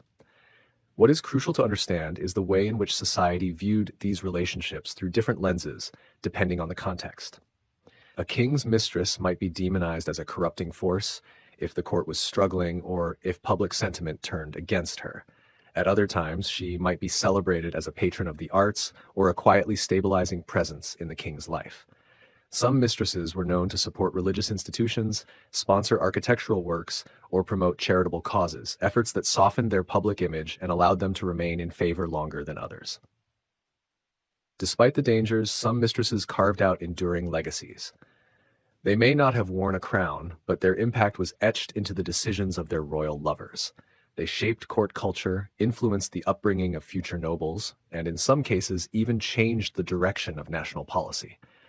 The intimacy they shared with the king gave them a rare insight and proximity to power that few advisors or ministers could match. Yet they also had to navigate the ever-shifting tides of jealousy, political intrigue, and moral scrutiny. In the brutal world of medieval politics, favor could be both a blessing and a curse. It's important to emphasize that not all mistresses sought power or influence. Some may have been drawn into these relationships by circumstance, affection, or coercion. In many cases, the distinction between lover and captive was blurred, especially in a time when the power dynamics between a king and any subject were vast and heavily tilted in favor of the crown. Not every story was one of romantic intrigue. Some were tragic, marked by exploitation or sorrow, and while some women used their influence to improve their families' fortunes, others were left with nothing once their favor waned. The outcome of these relationships was as varied as the women themselves, some rising to near queenly prominence, others vanishing from history entirely. In rare cases, kings would even show remarkable loyalty to a single mistress for extended periods. These enduring relationships sometimes coexisted alongside formal marriages, with the court tacitly accepting the arrangement. Such cases could even generate a kind of informal dual monarchy, where the mistress functioned as a parallel power, wielding influence behind closed doors. Though she might never appear beside the king in state ceremonies, her presence in his private chambers could carry more weight than any counselor's advice. This dichotomy between public protocol and private power was one of the hallmarks of royal life in the medieval period. Over time, the role of the mistress would evolve. By the late medieval and early Renaissance periods, mistresses in some courts gained more visibility and influence. But in the core medieval centuries, from the 9th to the 14th century, the role remained largely shrouded in secrecy, innuendo, and delicate political maneuvering. Their stories were not often written down by official scribes, but they lived on in whispers, in satire, in songs, and in the sometimes envious or scandalized glances of courtiers. These women were at once privileged and vulnerable, elevated yet expendable. Their fortunes rose and fell with the tides of desire, alliance, and power. The fascination with kings and their mistresses endures not because it is salacious, but because it humanizes history's most powerful men. It reminds us that even monarchs, draped in robes and anointed by ceremony, were subject to the same longings, weaknesses, and complications of the heart as any other. In their most private moments, far from the battlefield or throne room, kings were not just rulers. They were men navigating love, loyalty, temptation, and regret. And in those quiet corridors of power, where whispers carried more weight than proclamations, the influence of a mistress could shape not only the fate of a king, but the destiny of a nation. Inside a medieval throne room. Inside a medieval throne room, power took on a physical form. It was not just a place to sit. It was a living symbol of authority, tradition, and the divine right of kings. The throne room, often located at the heart of a stone castle or royal palace, was the theater of rule, where justice was dispensed, alliances forged, and history quietly written behind layers of pomp and solemnity. When one walked into this space, they entered a realm where the ordinary rules of the world seemed suspended. The air was heavy, not just with incense and torch smoke, but with expectation. Every step closer to the throne carried a political weight. For those who approached it, every movement had to be calculated, every word measured. The construction of a medieval throne room was intentional, designed to overwhelm and impress. High vaulted ceilings stretched above, often adorned with wooden beams, heraldic banners, or painted scenes glorifying the monarchy's lineage. Massive stone pillars might have lined the room, lending it the grandeur of a sacred place, for to rule was seen as a divinely granted task. Narrow windows, often stained glass in more wealthy kingdoms, filtered in soft-colored light, casting vibrant hues across the floor and walls. At the far end stood the throne, elevated on a dais, sometimes under a carved canopy, and often flanked by guards or noble advisors. It was placed deliberately high above eye level, ensuring that even the tallest visitor had to look up. This was not accidental, it was a message. The king or queen was not just a person, they were an institution. The throne itself was rarely simple. In the wealthiest courts, it was an ornate masterpiece, carved from oak, gilded in gold leaf, set with gemstones, or draped in velvet.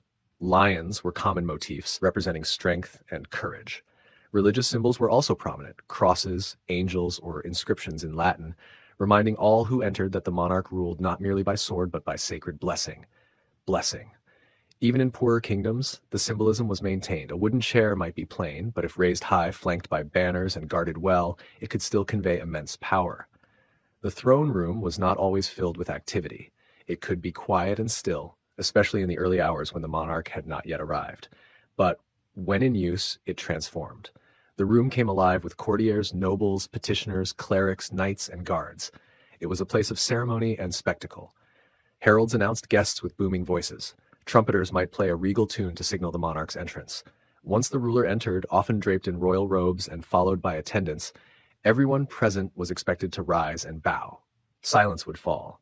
The monarch would then ascend the dais and take their place on the throne. From that moment forward, all eyes were on them. Rituals were central to the throne room. The act of kneeling, the offering of gifts or tribute, and the formal presentation of documents or grievances all followed strict protocol. Even speech was governed by tradition. One did not speak to the king or queen casually. Instead, one offered praises, declared loyalty, or stated their case with deference and formality. Missteps in etiquette could cost a courtier their reputation, or worse. This was a space where words could change fates. A noble seeking pardon, a merchant asking for a trade charter, or a knight being honored might all stand in the same spot, hoping that the voice from the throne would grant them fortune rather than ruin. Behind the grandeur, the throne room was also a political battlefield. It was where rival factions vied for influence, where alliances were tested, and where the monarch measured loyalty. Every gesture, every whisper, every smile between courtiers might carry deeper meaning. Ambassadors from foreign lands were received here, their presence reminding all of the kingdom's place in the wider world. Their gifts, their speeches, and the way they were treated by the ruler were subtle messages to both allies and enemies. The atmosphere was intense. Guards stood motionless, draped in royal colors, holding spears or swords in ceremonial stillness. Pages and scribes moved quietly, recording decrees, handing scrolls, or delivering messages. Servants lingered along the walls, ready to bring refreshments or adjust a curtain. Sometimes, jesters or musicians might be present, especially on feast days, adding a sense of festivity to the normally rigid solemnity. But on days of judgment or serious deliberation, the throne room was more akin to a court of law than a palace hall. And indeed, justice was one of the primary purposes of the throne room. Monarchs were expected to rule wisely and fairly, and public trials or proclamations were often held in the throne room to demonstrate that justice was being done. Accused criminals might be brought in chains to stand before the throne. Witnesses would be called, testimony delivered, and judgment handed down, all under the eyes of courtiers and the ever-watchful gaze of the ruler. Sometimes justice was harsh. Sentences of banishment, imprisonment, or even execution were announced from the throne, and the reactions in the room could be as telling as the verdicts themselves. Yet the throne room was not only a stage for conflict or severity. It was also a place of celebration. Royal weddings, the welcoming of victorious generals, the birth of heirs, and the signing of treaties were all occasions for splendor. Torches and candles would be lit in abundance, perfumes burned, and music played. Dancers might perform before the throne, and feasts could be announced from its steps. In these moments, the throne room served to unify the realm, to remind everyone of the stability, continuity, and magnificence of the crown. For the monarch, the throne room was both a sanctuary and a prison. It was the center of their authority, but also the place where they were most watched, most scrutinized. To sit on the throne was to become something more than human in the eyes of others, and yet no less vulnerable. Kings and queens had to balance firmness with mercy, confidence with wisdom, and spectacle with genuine governance. Many rulers rehearsed their movements, practiced their speeches, and trained themselves to hold the posture of royalty for long hours. The throne might seem comfortable, but ruling from it was anything but. Architecture, atmosphere, and tradition all worked together to make the throne room more than just a room. It was a world unto itself, steeped in meaning and layered in expectation. Even the smells, the wax of the candles, the oils on the stone floor, the aged wood of the throne, became part of the memory for those who spent time within its walls. Messengers returning to distant villages would recount their impressions of the throne room as a way of conveying the might and majesty of their king or queen. Diplomats would report home on the behavior of the monarch, the tone of their voice, the colors they wore, the banners displayed behind them. Every detail carried significance. Many throne rooms were also adorned with visual stories. Tapestries told the legends of the royal line, mythical beasts defeated, lands conquered, divine blessings received. Statues of saints or ancestors stood nearby, silently reinforcing the legitimacy of the throne's occupant. Even the flooring might bear mosaics or symbols intended to remind all who walked upon it that they did so in the presence of a power greater than themselves. And then there were moments of silence, when the room stood empty, the throne unoccupied. In those moments, the space could feel both haunting and hallowed. The echoes of footsteps across stone, the faint creak of a banner shifting in a draft, The soft patter of dust falling through beams of light, it was as though the room held its breath, waiting for the next chapter of history to unfold. For the throne room was never still for long. Always someone would enter. A child curious to glimpse the throne, a noble rehearsing their plea, a king preparing to rule. Thus, inside a medieval throne room, one did not merely observe power. One felt it. It pressed in from every stone, whispered from every shadow, and radiated from the dais at the end of the hall. To stand in that space was to be reminded of the strange balance that ruled the medieval world, where divine will met human ambition, where justice met ceremony, and where the heart of a kingdom beat within a single unyielding chair. The royal bathroom truth. The royal bathroom. A place that, in our modern minds, conjures images of gilded tubs, marble floors, and scented oils. But in truth, the reality of royal hygiene throughout much of history was far less glamorous, and often far more revealing of the challenges even kings and queens faced when it came to something as basic as using the toilet. Behind the grandeur of palaces and thrones lay a world of chamber pots, perfumed cloths, and an evolving sense of cleanliness that shifted from one dynasty to another.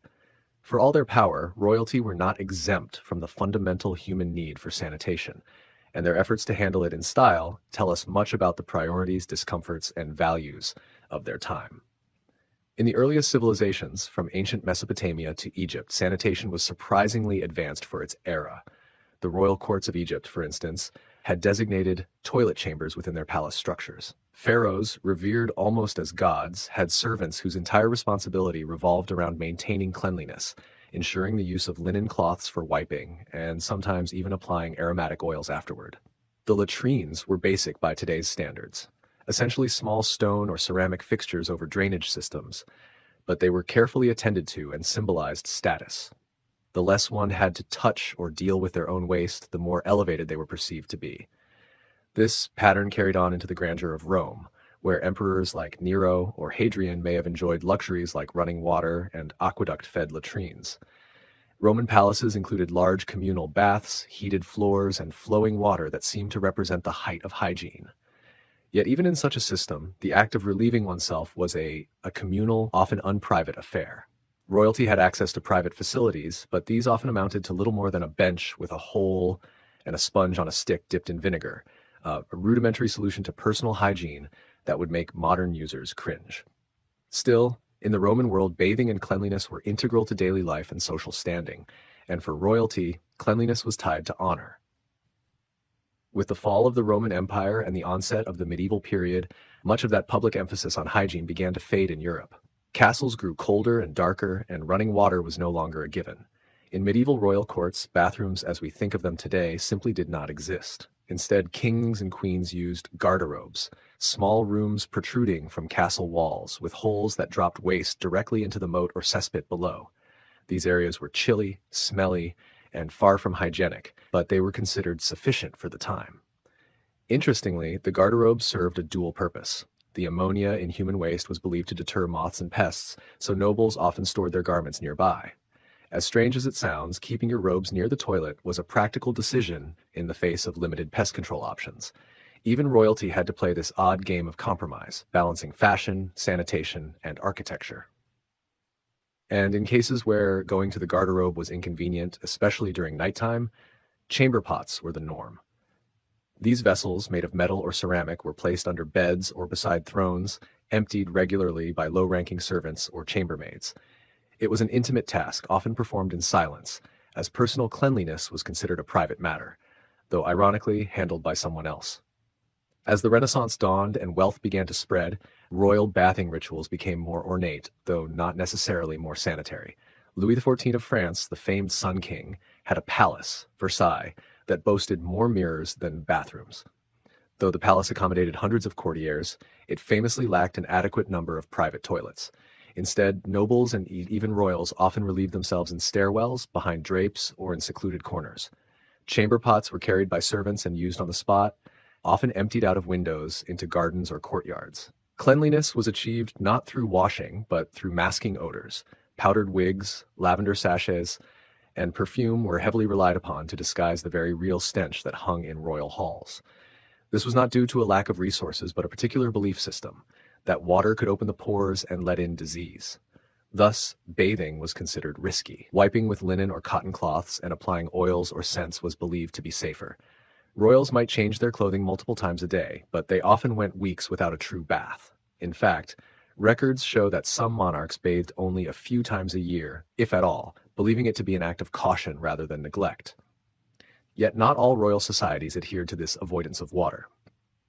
In the Islamic world, royal hygiene practices were far more advanced and frequent. The caliphs of Baghdad and sultans of the Ottoman Empire embraced daily ablutions, bathing not only for cleanliness but as a religious and cultural act of purification. Hammams, or bathhouses, were widespread and elaborately designed. For Muslim royalty, bathing was not just hygienic, it was ceremonial, tied to prayer and discipline. Marble tubs, hot and cold pools, fragrant oils, and attendants were all part of a deeply ingrained tradition. Here, the royal bathroom became a place of ritual and rejuvenation.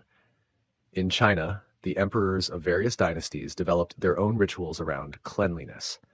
The Forbidden City contained separate facilities for the emperor, empress, and select nobles, and attendants were trained not just in bathing procedures, but in massage, herbal treatments, and subtle applications of incense to ensure the imperial body remained not only clean, but divinely scented. Toilets were basic by modern standards, often wooden or stone seats over pots, but the emphasis was on dignity, discretion, and a seamless blending of cleanliness with ceremony. The introduction of more modern plumbing in the 18th and 19th centuries changed everything. As technology advanced, palaces began integrating flushing toilets, hot water systems, and fully enclosed bathing rooms. Queen Victoria had a bathroom outfitted with a flushing toilet, a marvel of its time. However, even then, indoor plumbing was not entirely trusted. Some believed it could carry foul smells or miasmas, thought to cause illness. Despite the growing popularity of porcelain fixtures and cast iron tubs, many royals clung to their old habits, using basins, cloths, and servants long after newer methods became available. It wasn't until the late 19th and early 20th centuries that true privacy and luxury began to define the royal bathroom.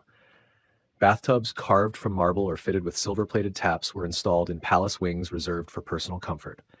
Heated floors, scented soaps from distant lands, and walls tiled in the finest ceramics transformed the bathroom from a functional necessity into a retreat. For modern monarchs, the royal bathroom became a sanctuary, outfitted with every possible amenity to ensure both relaxation and discretion. Here, a sovereign could escape not just the press of politics, but the eyes of courtly life. Still, vestiges of old customs remained. In some royal households, a servant known as the groom of the stool persisted into modern times. This person, once responsible for attending the king during his most private moments, evolved into a more honorary position, but its origins reminded everyone of the deeply human truths behind royal power. No matter how divine the crown, nature could not be denied. The truth of the royal bathroom is not just in its physical features, but in what it represents. It reflects the evolution of dignity, privacy, and self-care across history. From communal stone seats to velvet-lined privies, from perfumed cloths to high-pressure showers, the royal approach to hygiene has mirrored the values and anxieties of each age. In the medieval world, it was a matter of practicality. In the Renaissance, a matter of scent and deception. In the modern era, it became a matter of luxury and control. Understanding the royal bathroom is, in some ways, to understand the hidden layers of power. Cleanliness has always been a marker of status, but so too has the ability to be shielded from the less desirable aspects of life. A king or queen did not have to empty their own chamber pot. They didn't have to scrub their own tub or fetch warm water. That labor was hidden, absorbed by an invisible network of attendants whose jobs were as crucial as they were quiet. The ability to be clean without touching dirt, that was the true privilege. So while tales of thrones and wars and crowns are the ones sung by poets, the royal bathroom holds its own truths. Truths about mortality, modesty, and the strange, winding path of civilization. The throne room may have held power, but the bathroom held reality, and in its silence it whispers the most honest reminder of all, that even kings and queens, for all their majesty, are human. The king's worst nightmares. In the grand chambers of ancient palaces and the cold, stone-walled castles of medieval Europe, kings lived surrounded by opulence and authority. But even amidst gold, servants, and loyal guards, there were shadows that crept into their minds in the dead of night. These were not shadows cast by torches or moonlight, but by fear. The fear that, despite their crowns and armies, the very things they valued most, power, lineage, loyalty, could be torn from them in the blink of an eye. A king's worst nightmares were not tales of dragons or ghosts, but of betrayal, rebellion, and the ever-looming truth that no throne, no matter how grand, was truly safe. One of the most persistent fears haunting kings was the betrayal of those closest to them. It was often not the enemy on the battlefield that worried a ruler, but the advisor whispering at his side or the brother eyeing the crown. History is littered with stories of kings poisoned by their cupbearers, stabbed in the back by their own kin, or overthrown by trusted allies. This knowledge weighed heavily on a king's conscience. Every meal could be his last, every smile could hide a blade, and every alliance could be a trap. The fear of betrayal was more than paranoia, it was a matter of survival. Some kings responded by retreating into isolation, others by ruthlessly eliminating any perceived threat. But the fear never fully left. Even behind locked doors in heavily guarded chambers, the possibility of treachery crept into their dreams. Another terror that plagued rulers was the threat of rebellion. A crown may be placed on the head by divine right or noble blood, but its hold was ultimately determined by the people's will, or their tolerance. When famine struck or taxes grew heavy, the murmurs of discontent could grow into calls for revolt. The image of angry mobs storming palace gates, the sound of chants echoing through stone corridors, or the thought of their statues being torn down, these were the nightmares that could jolt a king awake in cold sweat. Even the most beloved monarchs knew that public favor was fickle. One misstep, one disaster, and the kingdom could turn against them. To rule meant constantly looking over one's shoulder, not just for invading armies, but for the very subjects they swore to protect. Then there was the fear of death. Not on the battlefield, which some kings met with pride, but the slow, creeping death of illness or the humiliation of defeat. The strongest king could not escape the frailties of the human body. Illness struck without warning, often misunderstood, untreatable, and seen as a divine punishment. A persistent cough, a lingering fever. These were not just symptoms, but omens. The court physicians might whisper of potions and leeches, but in the quiet of night, a king might wonder if his end was near. Even worse was the fear of dying powerless, of being captured in battle and paraded through enemy cities like a trophy. The thought of being mocked, shackled, or publicly executed was unbearable to many monarchs. Some chose death by their own hand, rather than suffer such disgrace. Because in the royal mind, it wasn't just life that was valuable, it was dignity, legacy, and how they would be remembered. A king also feared the legacy he would leave behind. What would history say of his rule? Would he be remembered as a wise and just ruler, or as a tyrant whose name would be cursed? Would his dynasty survive, or would his bloodline be extinguished in the chaos of succession? These questions haunted the dreams of even the most powerful kings. Many spent their reigns trying to secure their family's future, building alliances through marriage, designating heirs, crushing rival claims. But history was full of stories where all of that crumbled in an instant. Civil wars, contested thrones, or childless deaths could erase a dynasty as though it had never existed. To a king, the fear of becoming a forgotten name in a long list of failed rulers was a nightmare worse than death itself. There were also fears rooted in superstition and the unknown. Kings, like their subjects, lived in a world where mysterious events were often attributed to divine displeasure or omens. Eclipses, comets, dreams, and strange births were all seen as signs from higher powers. A king might consult astrologers, priests, or dream interpreters to make sense of these events, but deep down many feared what they could not control. A single dream, a vision of a collapsing palace, a bleeding crown, or a voice in the dark, could shake a king to his core. He might order new temples built, sacrifices made, or entire policies reversed in response to these signs. The fear of unknowable forces, of being just a pawn in some cosmic game, lingered in the minds of rulers who otherwise controlled entire nations. Another recurring fear was the rise of a better man. Kings were often raised from birth to believe they were chosen, superior, destined to rule. But the possibility that someone else, stronger, smarter, more beloved, might rise and claim that destiny for himself was a thought that could not be easily dismissed. This fear was especially potent in eras where military strength defined leadership. A general who won the love of the army could be more dangerous than any foreign threat. Courtly charm and public affection could shift loyalty faster than any decree. A single figure rising in popularity could cast a long shadow over the throne. Some kings preemptively crushed rising stars, others tried to win them over, but all watched nervously as ambition bloomed in the eyes of their subordinates. The loneliness of power was also a subtle, creeping nightmare. Surrounded by people, yet utterly alone, this was a paradox many kings lived with. They could command armies and move economies, but could trust no one completely. Every relationship was filtered through politics, every affection questioned. Who loved them for who they were? Who merely feared their power or wanted something in return? Over time, many kings grew hardened, distrusting, isolated within their own courts. The weight of decisions only they could make, the silence that came after issuing life or death commands, the endless cycle of diplomacy, war, and governance, it all added to a deep emotional solitude. And in the quiet hours of the night, that loneliness sometimes roared louder than any battlefield. Even in dreams, kings were not free. Their nightmares replayed failures, real or imagined. They saw the faces of those they had executed, the lands they had lost, or the people who died in wars waged under their name. Guilt, whether acknowledged or suppressed, found its way into their sleep. Some kings tried to atone through grand projects, religious devotion, or reforms, but others drowned their conscience in wine and distraction. Still, the mind would not let them forget. A crown might dazzle in the daylight, but in the darkness, it could weigh heavy as lead. And then there was the simplest fear of all, the fear of change. Empires rise and fall, borders shift, beliefs evolve. A king who clung too tightly to tradition risked being swept away by the tide of progress, yet embracing change too quickly could alienate allies and subjects alike.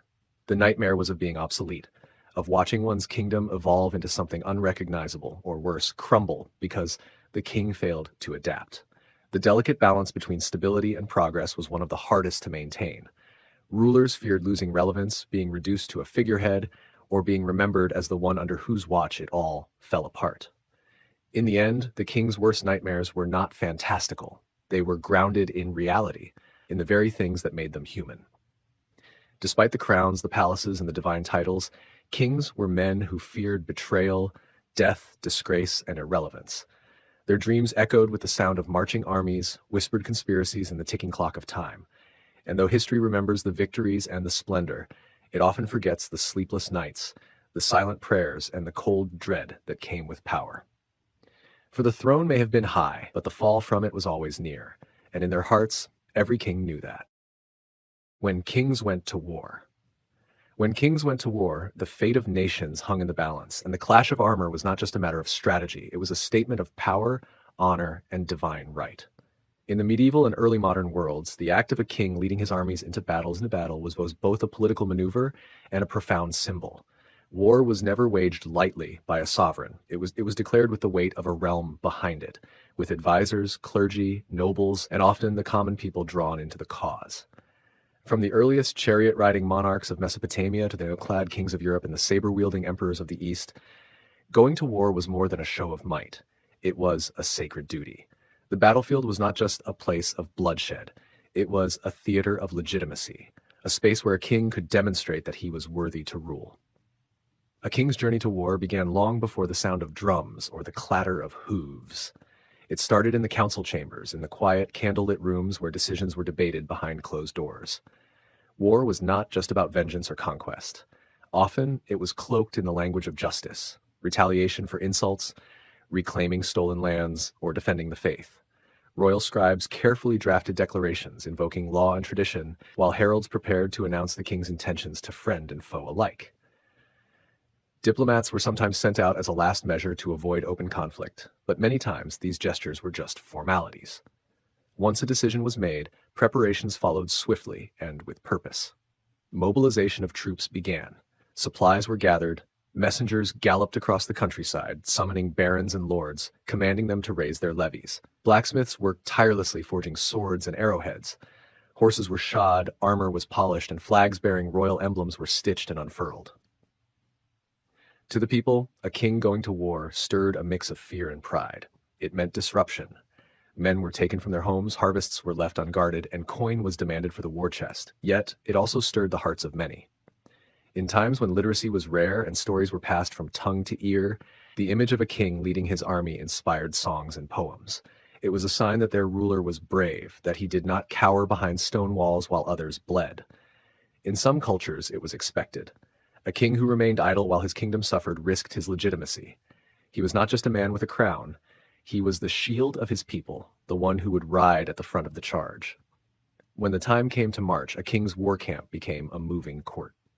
Surrounded by banners, guards, clerics, and scribes, He issued orders, held councils, and administered justice even on the move. The logistics of royal warfare were staggering. Entire networks of supply lines were needed to keep thousands fed and armed. Communication relied on runners, flags, and smoke signals. Battles were rarely clean or precise. They were chaotic, loud, and brutal. A king at war had to be more than a symbol. He had to be decisive. His choices could lead to triumph or ruin. Standing at the center of the camp, dressed in armor often more ornate than practical, a king had to weigh not just terrain and numbers, but morale and timing. He had to read the enemy's heart, not just his formation. Yet not all kings were the same. Some stayed safely behind the lines, issuing orders from distant vantage points. Others took up sword and shield, charging into battle alongside their men. Such kings earned loyalty not from bloodlines, but from blood spilled on the same mud. They bore scars, and those scars became legends. In some cases, their presence alone was enough to turn the tide. When warriors saw their sovereign in the thick of the fight, they were spurred to greater feats, driven by pride and love and fear of shame. Conversely, if a king fell or faltered, his army often crumbled. Morale could evaporate in an instant. The life of the king was the life of the army. The battlefield became a chessboard where a single misstep could cost not just the lives of soldiers, but the soul of a nation. Religion, too, played a vital role. Kings often claimed divine support. Before marching, they would kneel in sacred spaces, offering prayers for victory, asking priests to bless their arms and men. Victories were seen as signs of divine approval, losses as trials or punishments. Holy relics were carried into war, sometimes placed at the front lines as divine protectors. Clergy often accompanied kings, not just to pray, but to record, to interpret omens, and to care for the wounded. A king who went to war without invoking the sacred risked more than physical defeat. He risked spiritual disgrace. In deeply religious societies, losing the moral high ground was as dangerous as losing a fortress. But war was not only about glory, it was also about grief. Kings who survived often returned to lands scarred by conflict. Cities in ruin, fields scorched, people displaced. Victory did not erase the toll. Ruling after war could be harder than waging it. The crown felt heavier when burdened with the faces of widows and the ruins of once thriving towns. Some kings, hardened by battle, became cruel or withdrawn. Others were haunted, unable to forget the screams and the weight of command. Yet others were emboldened, seeking more conquest, as if war itself had become their identity. Still, war shaped kingship. Those who succeeded in battle gained respect beyond borders. Their names traveled faster than their armies, carried by traders and minstrels. They became legends, figures larger than life. Some carved empires out of ambition and cunning, while others defended their lands with desperate courage. The chronicles of old are filled with tales of monarchs who turned the tide of history not from thrones but from horseback. These rulers, etched in armor and myth, remind us that kingship was never just a matter of birth. It was proved in the crucible of war. Even so, not all kings chose war. Some used the threat of it to negotiate peace, using their armies as bargaining chips rather than blades. A show of strength could deter enemies without bloodshed. Diplomacy backed by force was a game played well by cunning monarchs. These kings were no less warriors. They simply fought with ink and wit rather than steel. Their wars were won in tents and courts rather than in fields and forests. They too risked much, for failure in diplomacy could invite invasion. In the end, when kings went to war, the world trembled. Borders were redrawn, dynasties rose and fell, languages, customs, even religions were spread or extinguished. One king's ambition could become another nation's catastrophe. And yet, it was in these moments of terrible clarity that the essence of rulership was laid bare. A crown was not simply a symbol of rule. It was a burden carried into battle, a promise made in blood. The memory of those kings lives on, not just in dusty records or forgotten ruins, but in the very shape of nations. Their choices echo in flags and languages, in the names of cities. They remind us that power, once held in the hands of kings on horseback, shaped the course of civilization itself. War in their time was more than politics. It was destiny. And when kings went to war, the world watched, and history was written not in ink, but in fire. The crown's heavy price, power from afar, glitters like gold in sunlight. It dazzles, blinds, and seduces those who look upon it. And nowhere is that power more visible, more symbolic than in the image of a crown, crafted from precious metals, encrusted with gems, held aloft in coronations, bowed to by courtiers and pursued by armies. The crown is more than mere regalia. It is an emblem of authority, legacy, and command. But beneath that shimmer lies a truth that history reveals again and again. The price of the crown is often far greater than its glitter suggests. For every monarch who ascended the throne with pomp and jubilation, there exists a ledger of sorrow, sacrifice, isolation, fear, and burden. The weight of gold upon the brow is not merely physical, it is emotional, political, and deeply personal. From ancient times through the modern age, the role of a king or queen has been one of paradox. The monarch stands above their people in power, yet often beneath them in freedom. They are watched more than they watch, judged more than they judge. Kings have commanded armies to war, but could not shield their own children from betrayal. Queens have held dominion over lands vast and diverse, yet found themselves confined within the silent prisons of protocol. For all the richness of courtly life, the feasts, the silks, the ceremonies, there is always a shadow lurking behind the throne. It is the knowledge that one misstep, one whisper, one dagger in the dark could bring everything crashing down. The crown does not merely bestow glory, it extracts a toll. Consider the ever-present threat of political intrigue. A monarch must navigate a maze of loyalties that shift with seasons and tides. The court, far from being a sanctuary, is often a battlefield in disguise. Advisors, nobles, clergy, and generals each harbor their ambitions, cloaked in service. A monarch must trust, but not fully. Must be generous, yet never weak. They must speak with conviction, while listening for the tremor in a servant's voice or the silence in a friend's eye. Paranoia is not a condition, it is a survival tactic. Some kings learned too late that smiles in court were masks for knives. Then there is the cost of isolation. While surrounded by people constantly, a monarch is rarely among peers. The higher the throne, the fewer the equals. Every word they speak is dissected, every gesture interpreted. True friendships are rare. Genuine laughter, rarer still. Even love becomes entangled with duty. Marriages are forged not from affection, but from alliance. Children are raised not merely as sons or daughters, but as heirs or pawns. The role of a parent is often eclipsed by the role of a ruler. Many monarchs have lived lives where even family dinners felt like formal occasions, full of etiquette, expectation, and thinly veiled scrutiny. Public expectation is another weight. Monarchs are not allowed to have bad days. They must always appear strong, noble, and composed. A moment of grief or fatigue can be mistaken for weakness. A moment of doubt can be seized upon by rivals.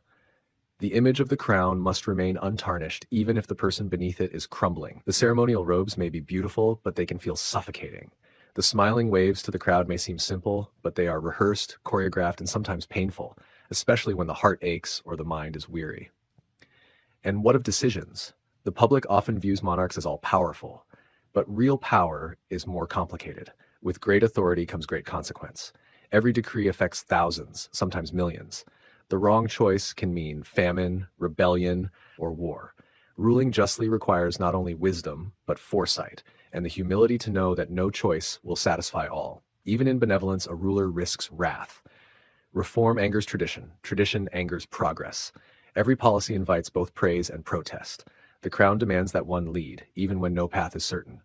Throughout history, countless monarchs have learned that enemies are not always foreign. Sometimes they wear the crest of the realm. Betrayal is a theme written in blood across the pages of royal history. Trusted generals have turned on their kings, beloved advisors have poisoned the wells of influence, siblings have plotted against each other, children have risen against their own fathers or mothers, convinced that they could rule better or should have been chosen. Thrones are rarely inherited peacefully.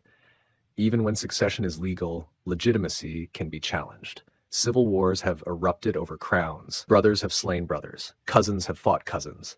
Thrones have teetered on the edge of daggers, and monarchs have slept with one eye open. Yet the toll of ruling is not only political. It is deeply personal. The stress, the vigilance, the ceaseless demand for perfection, it carves into the soul. Many monarchs, even the most powerful, have battled inner demons. Some found solace in faith, others in art. Some drowned their anguish in wine or buried it beneath stoicism, but few, if any, were truly free. The idea of freedom, that simple gift of privacy and peace, is often denied to those who wear the crown. From birth to death, their lives are recorded, judged, and remembered not as individuals, but as symbols. And to be a symbol is to lose some part of one's humanity. Still, the crown is not forced, it is sought. So why, knowing the cost, do so many strive for it? Because power promises a legacy. It promises that one's name will echo through time, that one's life will have mattered on a grand scale, that the world or some corner of it was shaped by their hand. For some, the crown is a calling, for others it is a challenge, and for many it is a destiny, inescapable and consuming. The allure is real, and so is the illusion. Many have climbed the ladder to the throne only to find that it does not elevate but isolates. Consider the emotional weight of a ruler who must send his people to war. The heralds announce it with fanfare, the troops march with pride, but the monarch knows that many will never return. Faces of mothers, wives, and children haunt the night. Every casualty is a reminder that leadership comes at the cost of others' lives. To rule is to bear the guilt of necessity. No ruler wants blood on their hands, but blood is part of the crown's inheritance. Decisions that protect the realm may also devastate villages. Peace may demand silence, even when justice screams. The monarch is not only the face of the nation, they are the shield and the sword, and both come with scars. And there is the constant fear of being overthrown. History is littered with assassinations, coups, exiles, and executions. Monarchs who ruled with justice were sometimes replaced by tyrants. Tyrants, in turn, were overthrown by reformers, only for cycles of violence to continue. The throne sits atop a volcano of ambition. It is never truly stable.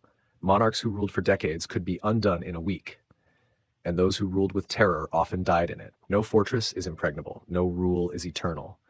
But beyond the danger, beyond the politics, lies something subtler: the erosion of self. A king cannot walk freely in his own city. A queen cannot weep publicly without consequence. Personal dreams are shelved, hobbies abandoned, friends lost. Time becomes a currency spent on state matters. The self becomes an institution, a person becomes a legacy. And though portraits may capture their likeness, they rarely capture their loneliness. The burden of the crown is not seen in oil paint or on coins. It is felt in sleepless nights, strained relationships, and the haunting sense that no one truly sees the real person beneath the title. Even in death, monarchs do not rest like ordinary people.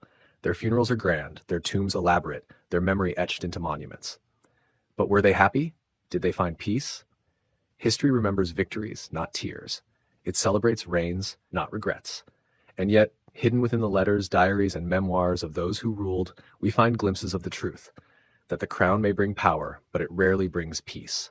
That to rule is to serve, to suffer, and often to sacrifice joy for the illusion of greatness.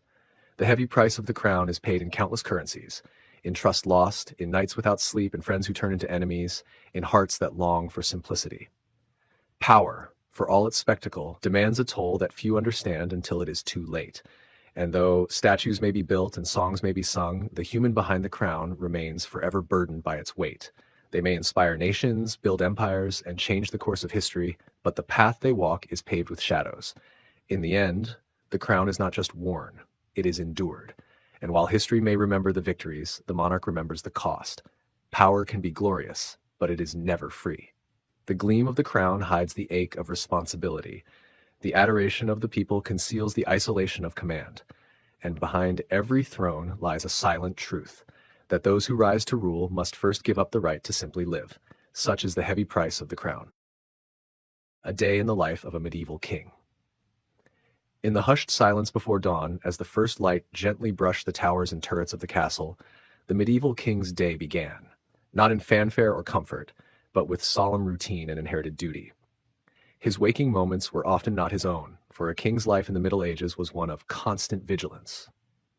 While the world outside still slept beneath the dew-dampened skies, within the stone walls of the royal chamber, the soft footsteps of trusted servants echoed. Attendants quietly approached the great bed, draped in wool and linen, layered with fur to fight the winter cold that crept even into the deepest halls of power. The king stirred as the chamberlain approached to announce the day's schedule, a practice that mirrored the steady rhythm of royal obligation. Rising from his slumber, the king's first concern was not personal leisure, but prayer and reflection. Guided by the solemnity of the era, he offered thanks for protection through the night and sought wisdom for the decisions to come. This was no mere ceremony, it was the anchor of his daily life. In an age where monarchs were seen as divinely appointed shepherds of their people, a king bore not only the weight of the crown, but the spiritual and moral burden of an entire realm. After this quiet moment of reflection, the royal attendants would begin their duties in earnest. Garments of fine cloth, dyed in deep colors afforded only by wealth and trade, were laid before him, each piece a symbol of both power and tradition. Dressed in robes or tunics adorned with family insignia, the king took on the mantle of authority not merely in function, but in form. The morning meal followed swiftly. Though kings had access to the most lavish foods available in their territories, breakfast in the early Middle Ages was often simple: dark bread, cheese, eggs, and watered wine or ale. Conversation during this meal might be minimal or thoughtful, sometimes shared with family, sometimes taken alone, accompanied by scribes or advisors who awaited his word. The hall would be filled with the sound of clinking dishes, soft murmurs, and the occasional scratch of quill on parchment as the day's first matters of state were reviewed. Already, word from messengers and envoys poured in, concerns from lords, news from distant borders, reports on harvests or unrest. The kingdom never slept, and so the king never truly rested. Shortly after the meal, the royal court assembled. Here was where governance truly began. Held in the Great Hall, a space designed not only for functionality but for symbolic weight, court sessions were as much theater as they were government. Advisors stood in a semicircle. Knights in armor remained at attention. Scribes documented every utterance, and noble petitioners waited their turn for royal judgment. Matters could range from land disputes between vassals to discussions of new taxes or military preparations. The king listened, questioned, and ruled. Every decision carried consequences. Every word could alter the fate of hundreds. His voice, while shaped by counsel, ultimately bore the full responsibility of leadership. Sometimes his rulings were final. Other times he delegated further investigation.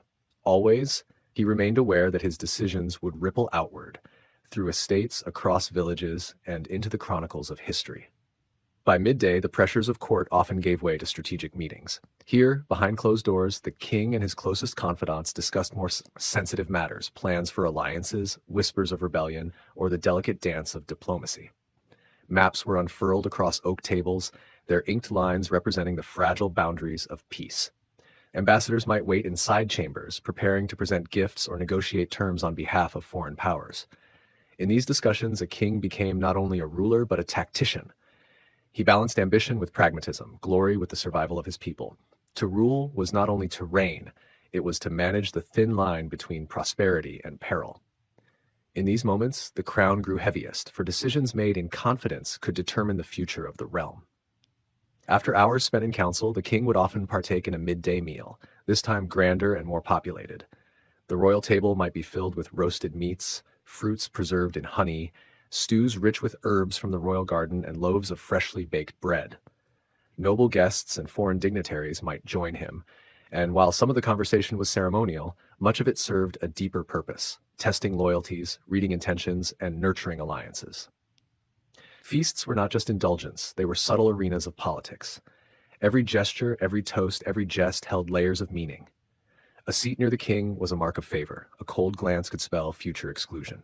Yet beneath the surface of ceremony, the monarch remained alert, watching, listening, gauging the pulse of his court. As afternoon waned, the king often attended to justice.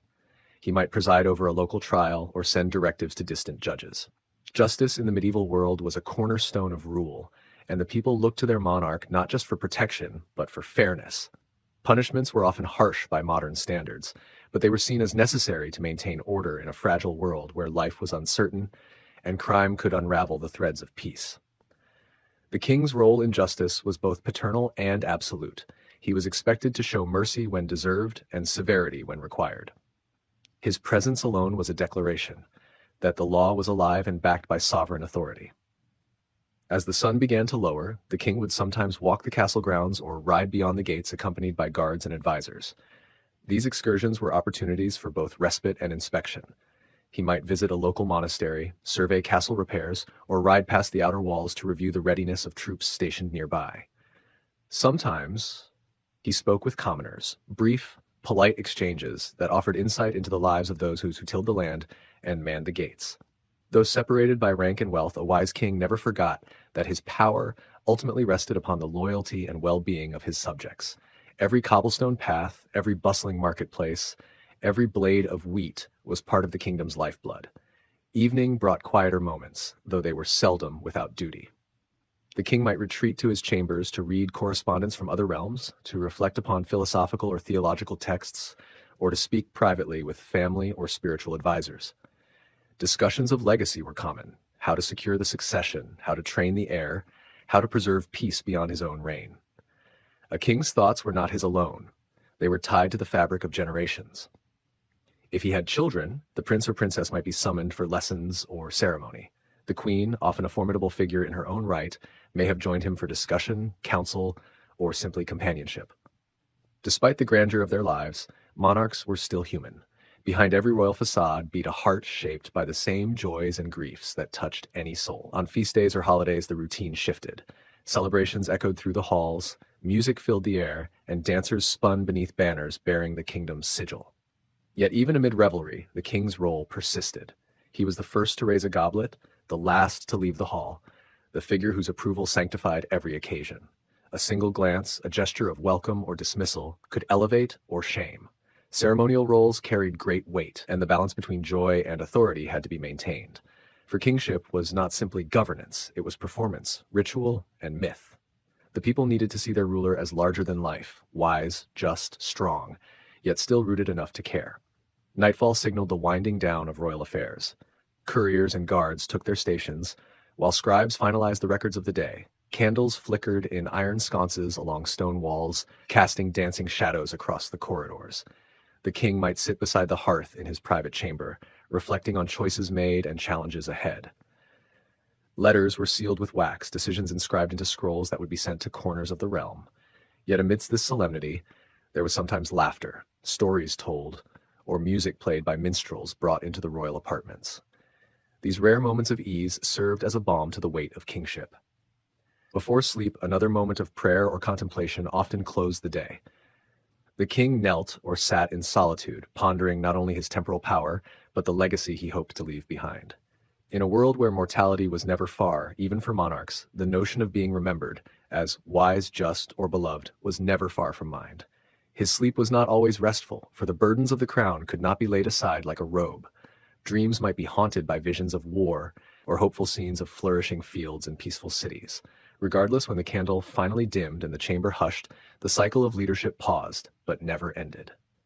Thus passed a day in the life of a medieval king, a life shaped not by indulgence, but by an intricate web of responsibility, faith, and unrelenting expectation.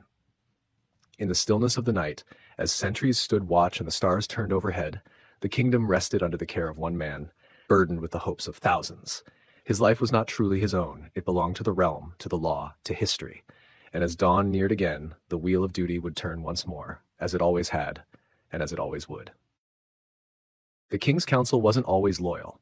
Throughout the medieval and early modern periods, the image of a king seated confidently upon his throne, surrounded by loyal advisors, has been deeply romanticized. Yet, the truth was often far more complicated. A king's council, though appearing united and devoted in public, could be a cauldron of conflicting ambitions, personal vendettas, and subtle betrayals.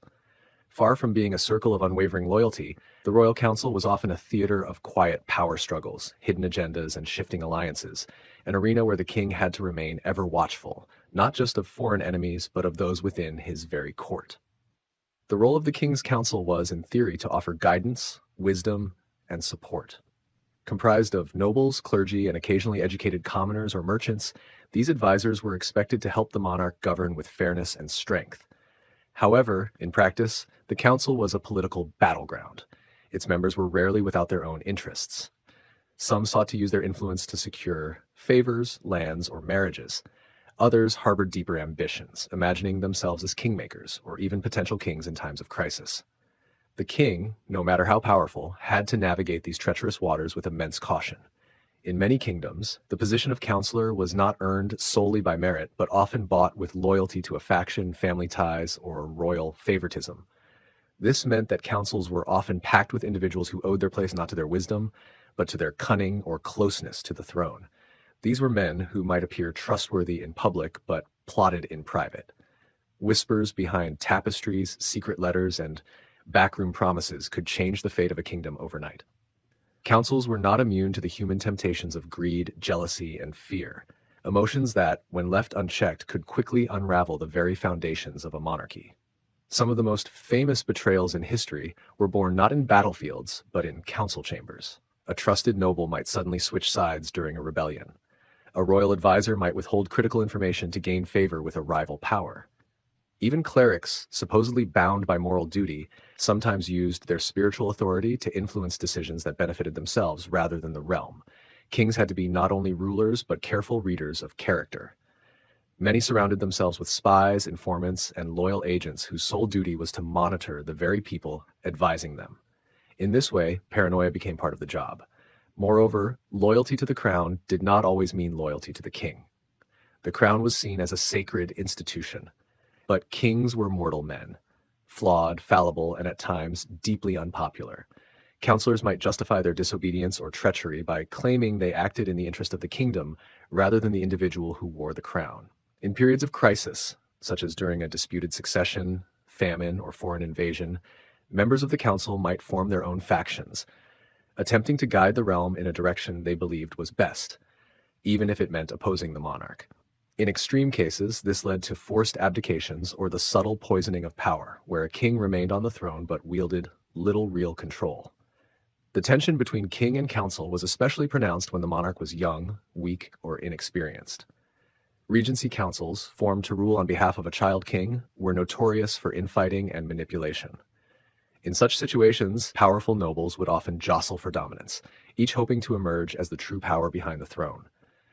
Even when kings came of age, they could find themselves shackled by deals made in their youth, promises made on their behalf that benefited others more than themselves. The presence of foreign influence also complicated the loyalty of a king's council. Ambassadors, spies, and even royal marriages introduced international pressure into the already fragile web of court politics. Counselors might be swayed by promises of wealth or land from abroad, or even ideologies that aligned more closely with foreign courts than with their own king's vision. Some monarchs discovered too late that key decisions, military campaigns, trade agreements, or royal marriages had been subtly guided by external hands through the influence of compromised advisors. Yet, despite all these threats, some kings managed to build councils that functioned effectively. These rulers understood the delicate balance of fear and favor. They rewarded loyalty, punished treason decisively, and played counselors against each other to maintain their own supremacy. A wise king did not seek a council of equals, but a council of manageable men. By fostering competition among them or rotating their influence, he kept them too divided to pose a united threat. It's also important to recognize that not all disloyalty was driven by greed or ambition.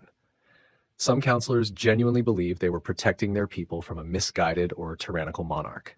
They viewed their role as a check against royal excess, a safeguard for justice and tradition. In such cases, the line between loyalty and betrayal became blurred. Was a counselor who spoke against a king's cruel policies a traitor or a patriot? History rarely offers a clear answer, as perspective and outcome often define how actions are judged. Religious influence often heightened the stakes of council deliberations. In kingdoms where the church held significant power, councils were often caught between the authority of the king and the moral weight of the clergy. Some kings found themselves forced to accept decisions they despised, fearing the wrath of religious institutions that could rally the people or excommunicate the monarch. Other times, counselors used religion as a shield for political maneuvering, disguising personal gain behind divine justification. Even in kingdoms where loyalty was rewarded handsomely, fear of falling out of favor loomed large. A single misstep, backing the wrong faction, supporting an unpopular policy, or failing to deliver results, could result in exile, disgrace, or execution. Councils were arenas of risk as well as power. To survive within them required not just wisdom, but nerves of steel and a talent for navigating dangerous waters. Some men rose through the ranks by mastering diplomacy. Others fell because they placed trust where none should have been given. In times of rebellion, the council's loyalty was truly tested. Some stood firm beside their king, even as enemies gathered at the gates. Others fled or defected, hoping to preserve their fortunes or switch sides before the tide turned. The fate of many monarchs was decided not by the strength of their armies, but by the unity or betrayal of their councils. A divided court often preceded a divided realm. In such moments, kings realized the chilling truth. Their greatest threat often sat not across the battlefield, but across the table. The legacy of these councils, both loyal and treacherous, is still studied today. Their actions shaped the rise and fall of dynasties, the outcomes of wars, and the writing of history itself. Some kings managed to tame their councils and use them as engines of reform and stability. Others fell victim to the ambitions of the very men they had elevated. The dynamic between ruler and advisor remains a timeless lesson in the dangers of unchecked power, the fragility of trust, and the eternal game of influence that defines all political systems. In the grand tapestry of history, kings may wear the crown, but councils often held the thread that bound or unraveled their reigns. Behind every great monarch was a room filled with whispers, secrets, and schemes. To be a king was to rule not just a land, but a court of ambitious minds where loyalty was never guaranteed and trust was the rarest coin of all. Could you survive as a medieval king? Could you survive as a medieval king? The title might sound glamorous, conjuring visions of golden crowns, grand feasts, and loyal subjects kneeling in awe. But beneath the glittering surface lies a life of relentless pressure, constant danger, and a heavy burden of responsibility. Being a king in the medieval world was not a fairy tale. It was a balancing act between power and peril, wealth and warfare, diplomacy and death. If you woke up one day and found yourself sitting on a throne in a stone castle, wearing robes of state and holding a jeweled scepter, would you last a week? A month? Or would the crown crush you before you had a chance to rule? Imagine your day starting at the break of dawn, not with leisure, but with decisions. Every morning you're greeted not by peace, but by petitions, military reports, and disputes from your nobles. There is no room for idleness. Your kingdom depends on your vigilance. You must listen to complaints from peasants who claim their lands were taken. You must judge a dispute between two barons, both of whom you need to keep loyal, but who are on the verge of turning their armies on each other. You must approve taxes, review trade agreements, and discuss the state of your treasury with your advisors. One wrong word or gesture could insult a noble house or start a rebellion, and you can never fully trust even your most loyal men, because behind every smile could be a dagger. You are surrounded by politics more treacherous than any battlefield. Alliances are made and broken with terrifying speed. Marriages are not matters of love, but strategy. You may be forced to wed someone you have never met to secure peace with a neighboring kingdom or prevent your lands from being swallowed by war. Every family in your court has ambitions, and many would gladly see you fail if it means their son could inherit the throne. Poison isn't just a literary device, it's a real and present threat at your dining table. Trust is a currency more rare than gold. As king, war is never far from your doorstep. You may have to lead your army into battle, whether to defend your borders, suppress a rebellion, or claim territory. Armor is heavy, and so is the burden of knowing that every decision on the battlefield will cost lives. Your soldiers, your enemies, maybe even your own. You might sit in a grand tent under royal banners, but you are just as vulnerable to an arrow or blade as any foot soldier. And if you lose, capture means humiliation or ransom if you're lucky. If not, you could face a gruesome execution and your kingdom would fall into chaos. Being king does not exempt you from the horrors of war. It places you in the center of it. Even in times of peace, danger lurks. Plague can sweep through your court without warning. Famine may drive your people to revolt. A harsh winter could wipe out your stores and leave villages starving. You will be blamed for every hardship, and appeasing your subjects becomes a constant struggle. Bread riots, revolts, and conspiracies are always simmering beneath the surface. If the harvest fails, they don't blame the weather, they blame the crown. Religion plays a central role in your rule. You must be seen as divinely favored or risk being denounced by powerful religious leaders. A king who loses the blessing of the church risks open rebellion, excommunication, or worse, being declared a false ruler. Yet religious leaders may use their power for political gain, manipulating scripture to influence your policies or undermine your authority. You must walk a fine line between piety and autonomy, never letting the church grow stronger than the throne, but never provoking its wrath. Your family, too, can be a source of threat. Your own brothers, uncles, or even sons may plot to take your crown. A younger sibling might think they are better suited to rule and secretly gather allies. You cannot afford to be naive. Royal blood does not guarantee loyalty. It often breeds envy. You may have to imprison or even execute those closest to you to maintain control. Mercy can be a fatal weakness. Paranoia is not a flaw, but a requirement for survival. And yet, your public image must be flawless. You are the living embodiment of your realm's strength, justice, and stability. Every gesture you make in public is scrutinized. You must be confident, decisive, and above all, unwavering.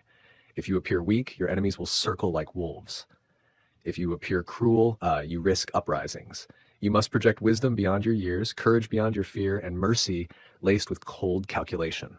There is no room for emotional breakdowns, personal desires, or doubts. The crown demands the suppression of the individual.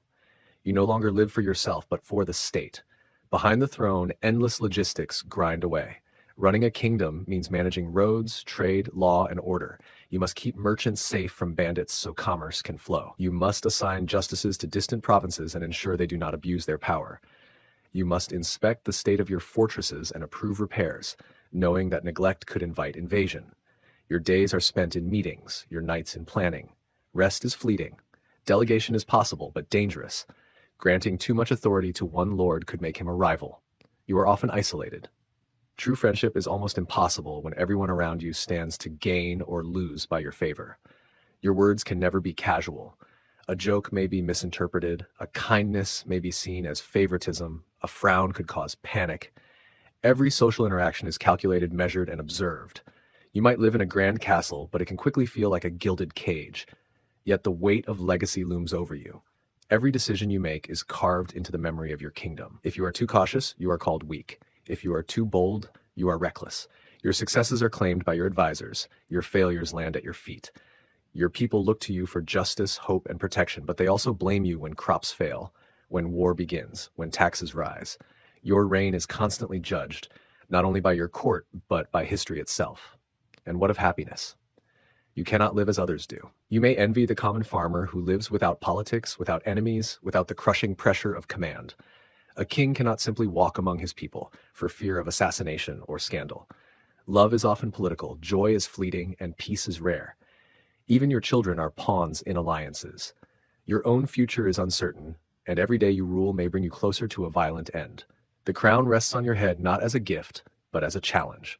So, could you survive as a medieval king? If you have the strength to lead men into battle, the wisdom to outwit rivals, the patience to endure endless politics, and the heart to sacrifice personal joy for the good of your realm, perhaps. But for most, the throne would prove more burden than blessing. Power in the medieval world was never free. It was paid for in sleepless nights, bloodshed, betrayal, and solitude. The crown may be made of gold, but it is lined with thorns. Would you still wear it? Royal punishments were brutal. Royal punishments in history were not just means of delivering justice.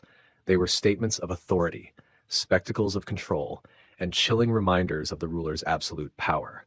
Across centuries and civilizations, monarchs wielded the terrifying ability to determine the fate of those who crossed them, whether nobles or commoners. These punishments were often brutal, calculated not only to inflict pain, but to serve as a warning to all who dared defy the established order. In a world where the divine right of kings was more than just a belief, but a political cornerstone, those who disrupted the peace or threatened the sovereignty of the crown faced consequences that went beyond imagination. From medieval Europe to imperial Asia, the methods used to punish the disobedient or disloyal were diverse and gruesome. Torture was not merely a tool for extracting confessions, it was part of the punishment itself. Drawing and quartering, for instance, remains one of the most infamous examples from English history.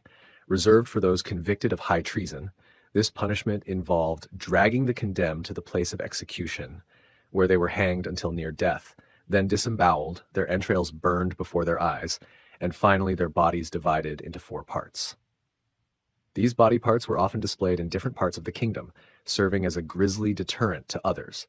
Beheading, while considered a more noble form of execution, was still far from clean or painless. The executioner's skill determined how swiftly death came, and in many historical cases, multiple strokes were needed to fully sever a head. Anne Boleyn, the second wife of King Henry VIII, famously faced this fate. Her beheading was carried out with a sword rather than an axe to grant her a more honorable death. Still, the quiet dignity of such executions could not mask the horror of royal justice. In France, the guillotine became the symbol of revolutionary justice, but long before its invention, monarchs employed elaborate and public methods to dispatch those they deemed enemies of the state. Breaking on the wheel, or the Catherine wheel, was one such method. The condemned were tied to a large wooden wheel, and their limbs shattered with iron bars, then woven through the spokes to die slowly, often in excruciating agony. These events drew large crowds, not just as morbid entertainment, but as political theater meant to instill fear. But royal punishment was not always about execution. Some rulers believed in prolonged suffering. In ancient Persia, a notorious form of torture and death was known as scaphism. This involved trapping the victim between 2 boats, feeding them milk and honey until they developed diarrhea, and allowing insects to feast on the resulting waste and open sores. Victims could last for days or even weeks, slowly consumed by vermin in a living nightmare. It was not only meant to punish, but to horrify those who witnessed or heard about it. In feudal Japan, punishment was deeply tied to honor and societal order. Samurai who dishonored themselves or their lords could be ordered or choose to commit seppuku, a form of ritual suicide involving the disembowelment of oneself with a short blade. This act was deeply symbolic, a final assertion of control and honor even in death. While not imposed in the same way as other royal punishments, seppuku was often required by imperial or shogunal decree, and failure to comply could lead to even greater disgrace for one's family or clan. China, with its long imperial history, developed intricate systems of law and punishment. The 9 familial exterminations was a sentence reserved for the gravest crimes against the emperor, such as treason. It involved the execution not only of the criminal, but of their entire family, parents, siblings, children, and even more distant relatives. This practice ensured that no lineage remained that could avenge the treason. The psychological terror of this punishment cannot be overstated. It wasn't just death, it was obliteration. In the Ottoman Empire, palace intrigue and royal paranoia often led to secretive but no less brutal punishments. To prevent civil war, Ottoman sultans sometimes executed their own brothers after ascending to the throne. This fratricidal practice, known as law of fratricide, was institutionalized by Mehmed the Conqueror. While it was sometimes done swiftly by strangulation using a silken cord, believed to be a more dignified method, it nevertheless underscored the brutal calculus of royal succession. European monarchs, especially during the Renaissance and early modern period, embraced spectacle in their punishments. Heretics and dissenters faced auto da fe, or acts of faith, during the Inquisition, where they were paraded before crowds and burned alive. These weren't only religious punishments, they were political as well. Monarchs used religious courts to purge threats to their authority. Executions were staged with ceremony and ritual. From drumming and banners to final prayers and public confessions, punishments were often deeply symbolic. In Scotland, William Wallace's execution was intended to humiliate him and erase his legacy. After being hanged, drawn, and quartered, his body parts were distributed to different towns. His head was placed on London Bridge as a constant reminder to any would-be rebels. Similarly, in Russia, under the reign of Ivan the Terrible, traitors were impaled or flayed alive. Ivan's reign was marked by a volatile paranoia, and his Oprichnina, a secret police force, carried out brutal repressions, often with extreme cruelty. Even queens weren't exempt from ordering horrific punishments. Elizabeth I's treatment of Catholic conspirators was ruthless, involving torture in the Tower of London and executions meant to terrify. The punishment for plotting against the crown, even if not carried out, was often death. Torture devices like the rack, thumbscrews, and the scavenger's daughter, a crushing device, were used to extract confessions or simply to punish. The cruelty wasn't confined to Europe or Asia. In Africa, some kingdoms administered brutal punishments to enforce law and order. The Ashanti Empire, for example, imposed death or enslavement for betrayal or treason, and rituals surrounding punishment were often accompanied by religious rites, reinforcing the divine authority of the king. Many of these brutalities were not random acts of violence, but followed a strict logic of governance. Punishment was about balance, restoring cosmic, social, or legal equilibrium that the crime had disrupted. In societies where monarchy and divinity were intertwined, to offend the king was to offend the gods. Justice, therefore, had to be absolute. Sometimes punishments extended beyond death. The legacy of traitors could be erased from records, their lands confiscated, their families disgraced. In some cases, posthumous executions were performed. Corpses were exhumed and put on trial, then punished symbolically, burned, beheaded, or desecrated. These acts served no practical purpose except to reaffirm royal supremacy and the seriousness of rebellion. Royal punishments were also tailored to the social status of the offender. Nobles might be spared the more degrading executions, granted the right to be beheaded privately. But this wasn't mercy, it was decorum. Commoners often faced the worst fates. Public hangings, brandings, mutilations, and exile were common. In some societies, a thief might have their hand cut off, a liar might have their tongue removed. These mutilations weren't only deterrents, they were lasting marks of shame. Some monarchs were more creative in their cruelty. Emperor Nero of Rome used Christians as human torches to light his gardens. Caligula delighted in devising bizarre forms of punishment that blurred the line between sadism and spectacle. In his short but infamous reign, he once ordered an entire section of the audience at the Colosseum thrown into the arena because he was bored and there weren't enough criminals left to fight the animals. Not all punishments were physical. Exile was another royal weapon. Though seemingly lenient, exile could be a fate worse than death, especially for nobility. To be cut off from court, land, and title was to lose one's identity. Some exiles were sent to remote islands, desolate regions, or foreign courts where they had no allies. They lived in constant fear of spies, poisoners, or even secret assassins sent to finish the job. Sometimes punishment was delayed or hidden. In the later stages of monarchical rule, especially in the 18th and 19th centuries, prisons like the Bastille became tools for invisible justice. People could disappear on the king's word alone, without trial, under lettres de cachet, sealed royal orders that consigned individuals to indefinite imprisonment. The fear of the unknown, of being forgotten, was itself a potent punishment. Royal justice, brutal as it was, did serve a purpose in the historical context. It helped monarchs maintain control over vast and diverse populations, but it also reflected their fears, the fear of rebellion, of betrayal, of losing the divine mandate. When kings ruled with absolute power, mercy was rare, and spectacle was strategy. These punishments, while horrifying, were born of a world where power was personal. Kings were not just heads of state, they were fathers, warriors, judges, and sometimes executioners. Every whip crack, every sword stroke, every burning stake carried their signature. They were reminders to the people that the monarch was not to be crossed. Looking back, these punishments reveal much about the societies that enabled them. They were mirrors of values, structures, and fears. While modern justice has evolved, the echoes of these royal punishments still ring in our collective memory, a dark testament to the price of defying the throne. In many ways, they are reminders of the brutal roots of authority and the painful history of power. Yet amid this landscape of cruelty, it's important to recognize that royal punishments were not always acts of pure sadism. They were often highly calculated responses to threats, designed not only to eliminate enemies, but to create long-lasting political theater. Every brutal execution, every public flogging, every ghastly parade of mutilated traitors through the streets carried a message that order must be preserved, that the monarch's will was absolute, and that any disruption of this balance would be met with overwhelming force. This wasn't personal, it was systemic.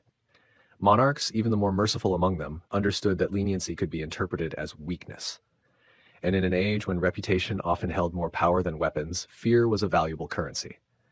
Public punishment was especially useful as a tool of deterrence in crowded marketplaces, central squares, or castle courtyards.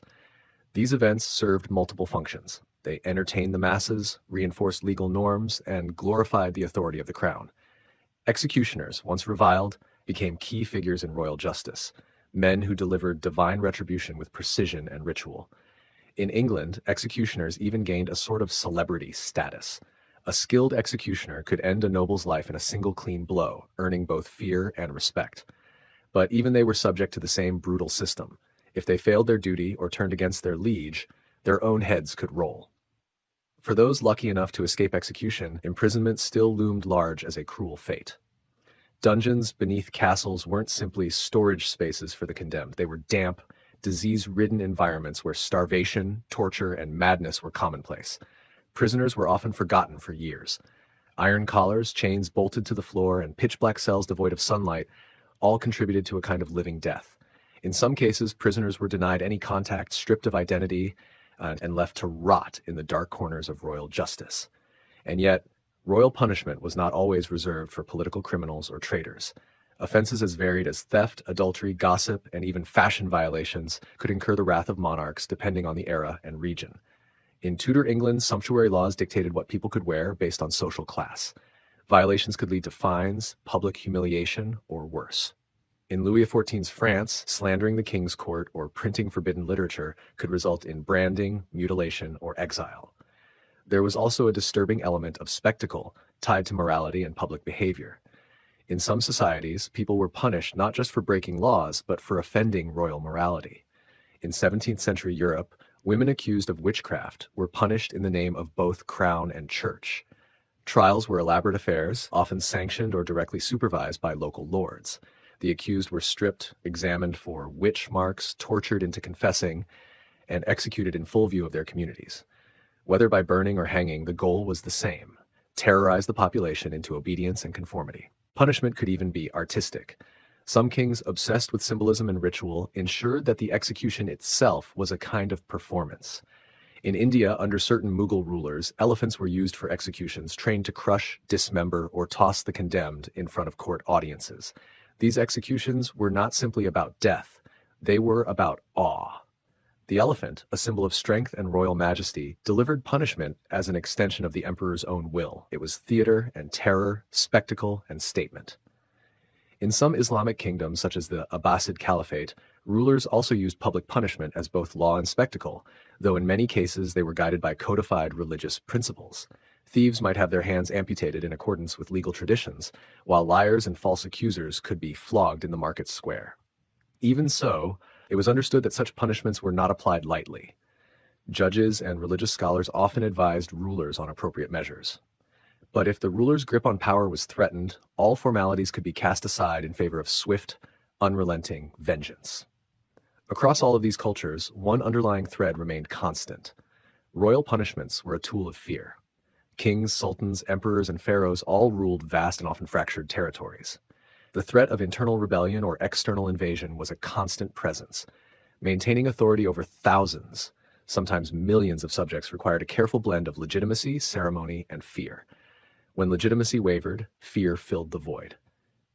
Interestingly, in some cases, the nature of royal punishment revealed the personality of the monarch more than the law itself. Some rulers became infamous for their cruelty, remembered not just for what they did, but for how they enjoyed it. Vlad the Impaler, the Wallachian prince, ruled through unimaginable brutality. His preferred method of execution, impalement, was designed to prolong death over hours or even days. His enemies, both foreign and domestic, were subjected to this horror as a matter of routine. His forests of the impaled became legend, a grotesque deterrent against rebellion. By contrast, other monarchs preferred more covert or subtle methods. Poison became a favorite tool in royal courts from Italy to India. Assassins working under royal orders delivered justice silently, often with no public display. These quiet deaths were no less terrifying. They created an atmosphere of uncertainty, where enemies of the crown never knew when or how they might be punished. The unpredictability itself became a source of fear. Royal punishment also extended into economics and social mobility. A disgraced noble could lose titles, lands, and privileges in a heartbeat. For many, this was worse than death. Status defined one's entire existence, and to be stripped of it meant isolation, humiliation, and despair. In France, nobles found guilty of treason could have their coats of arms defaced, their family lines erased from the heraldic record, their memory damned for generations. In the religious monarchies of Europe and the Middle East, punishment often had eternal connotations. A sinner executed by the crown might not just suffer in life, they could be denied proper burial rites, thus jeopardizing their soul in the afterlife. The refusal to allow burial in consecrated ground was a punishment that extended beyond the physical into the spiritual, showing how deeply punishment intertwined with the metaphysical worldview of the time. While many monarchs ruled with absolute authority, there were also times when punishment backfired. When public sympathy turned toward the condemned, especially in cases where executions were seen as unjust or overly cruel, riots and revolts could break out. In England, the execution of certain religious figures or rebellious nobles led to uprisings that shook the monarchy's stability. This delicate balance between fear and revolt meant that punishment had to be carefully calculated. Too little and authority was questioned. Too much and rebellion was provoked. Over the centuries, royal punishment evolved with the times. Enlightenment thinkers began to question the morality and efficacy of such brutality. Philosophers like Cesare Beccaria and Voltaire criticized the use of torture and public executions, calling for reform. Slowly, the instruments of medieval and early modern punishment were dismantled. Executions became more private. Torture was outlawed in many states. Yet the legacy of royal punishment continues to haunt our historical consciousness. It reminds us of the fragility of justice in the hands of absolute power, and of the human cost of maintaining order through fear. Today, we look back on these punishments with a mix of horror and fascination. They serve as cautionary tales, warnings of what happens when power goes unchecked, when fear becomes law, and when spectacle is mistaken for justice. Behind every royal punishment lay a ruler trying to hold together a kingdom, an empire, or a fragile illusion of control. And while the thrones may have crumbled, the echoes of their punishments remain, etched into the pages of history with blood, fire, and steel. How a king actually ruled. In the grand chambers of power, behind high stone walls and guarded gates, the life of a king was far from the mythical glory often etched into legend. To truly understand how a king ruled, we must look beyond the golden crown and velvet robes, into the intricacies of medieval governance, responsibility, and influence. A king was not merely a figurehead or a man of idle luxury. He was, in many ways, the center of a carefully constructed web of control, diplomacy, law, and survival. His rule was not absolute in the way we imagine tyrants or dictators. Rather, it was shaped by customs, expectations, alliances, and constant negotiation. A king's day was not governed by whim, but by a relentless rhythm of decisions, audiences, and ritual. His power formidable, yet always vulnerable. At the core of kingship was legitimacy. A king's right to rule had to be visible, affirmed, and reaffirmed through ceremony, symbolism, and tradition. Coronation ceremonies were elaborate affairs not just to glorify the monarch, but to establish divine or moral approval for his reign. These ceremonies often involved anointment, swearing of oaths, and the public acceptance of the king's role as guardian of the realm. This perceived divine sanction, while deeply spiritual for many, also served a political purpose. It cemented the monarch's position in a time when the line between religious authority and state power was intentionally blurred. In many cases, kings needed the support of powerful religious figures to justify their throne, even as they appointed clergy themselves. In truth, ruling required both a sword and a scroll. Once on the throne, the act of ruling became a constant performance of leadership. Kings did not manage their kingdoms alone.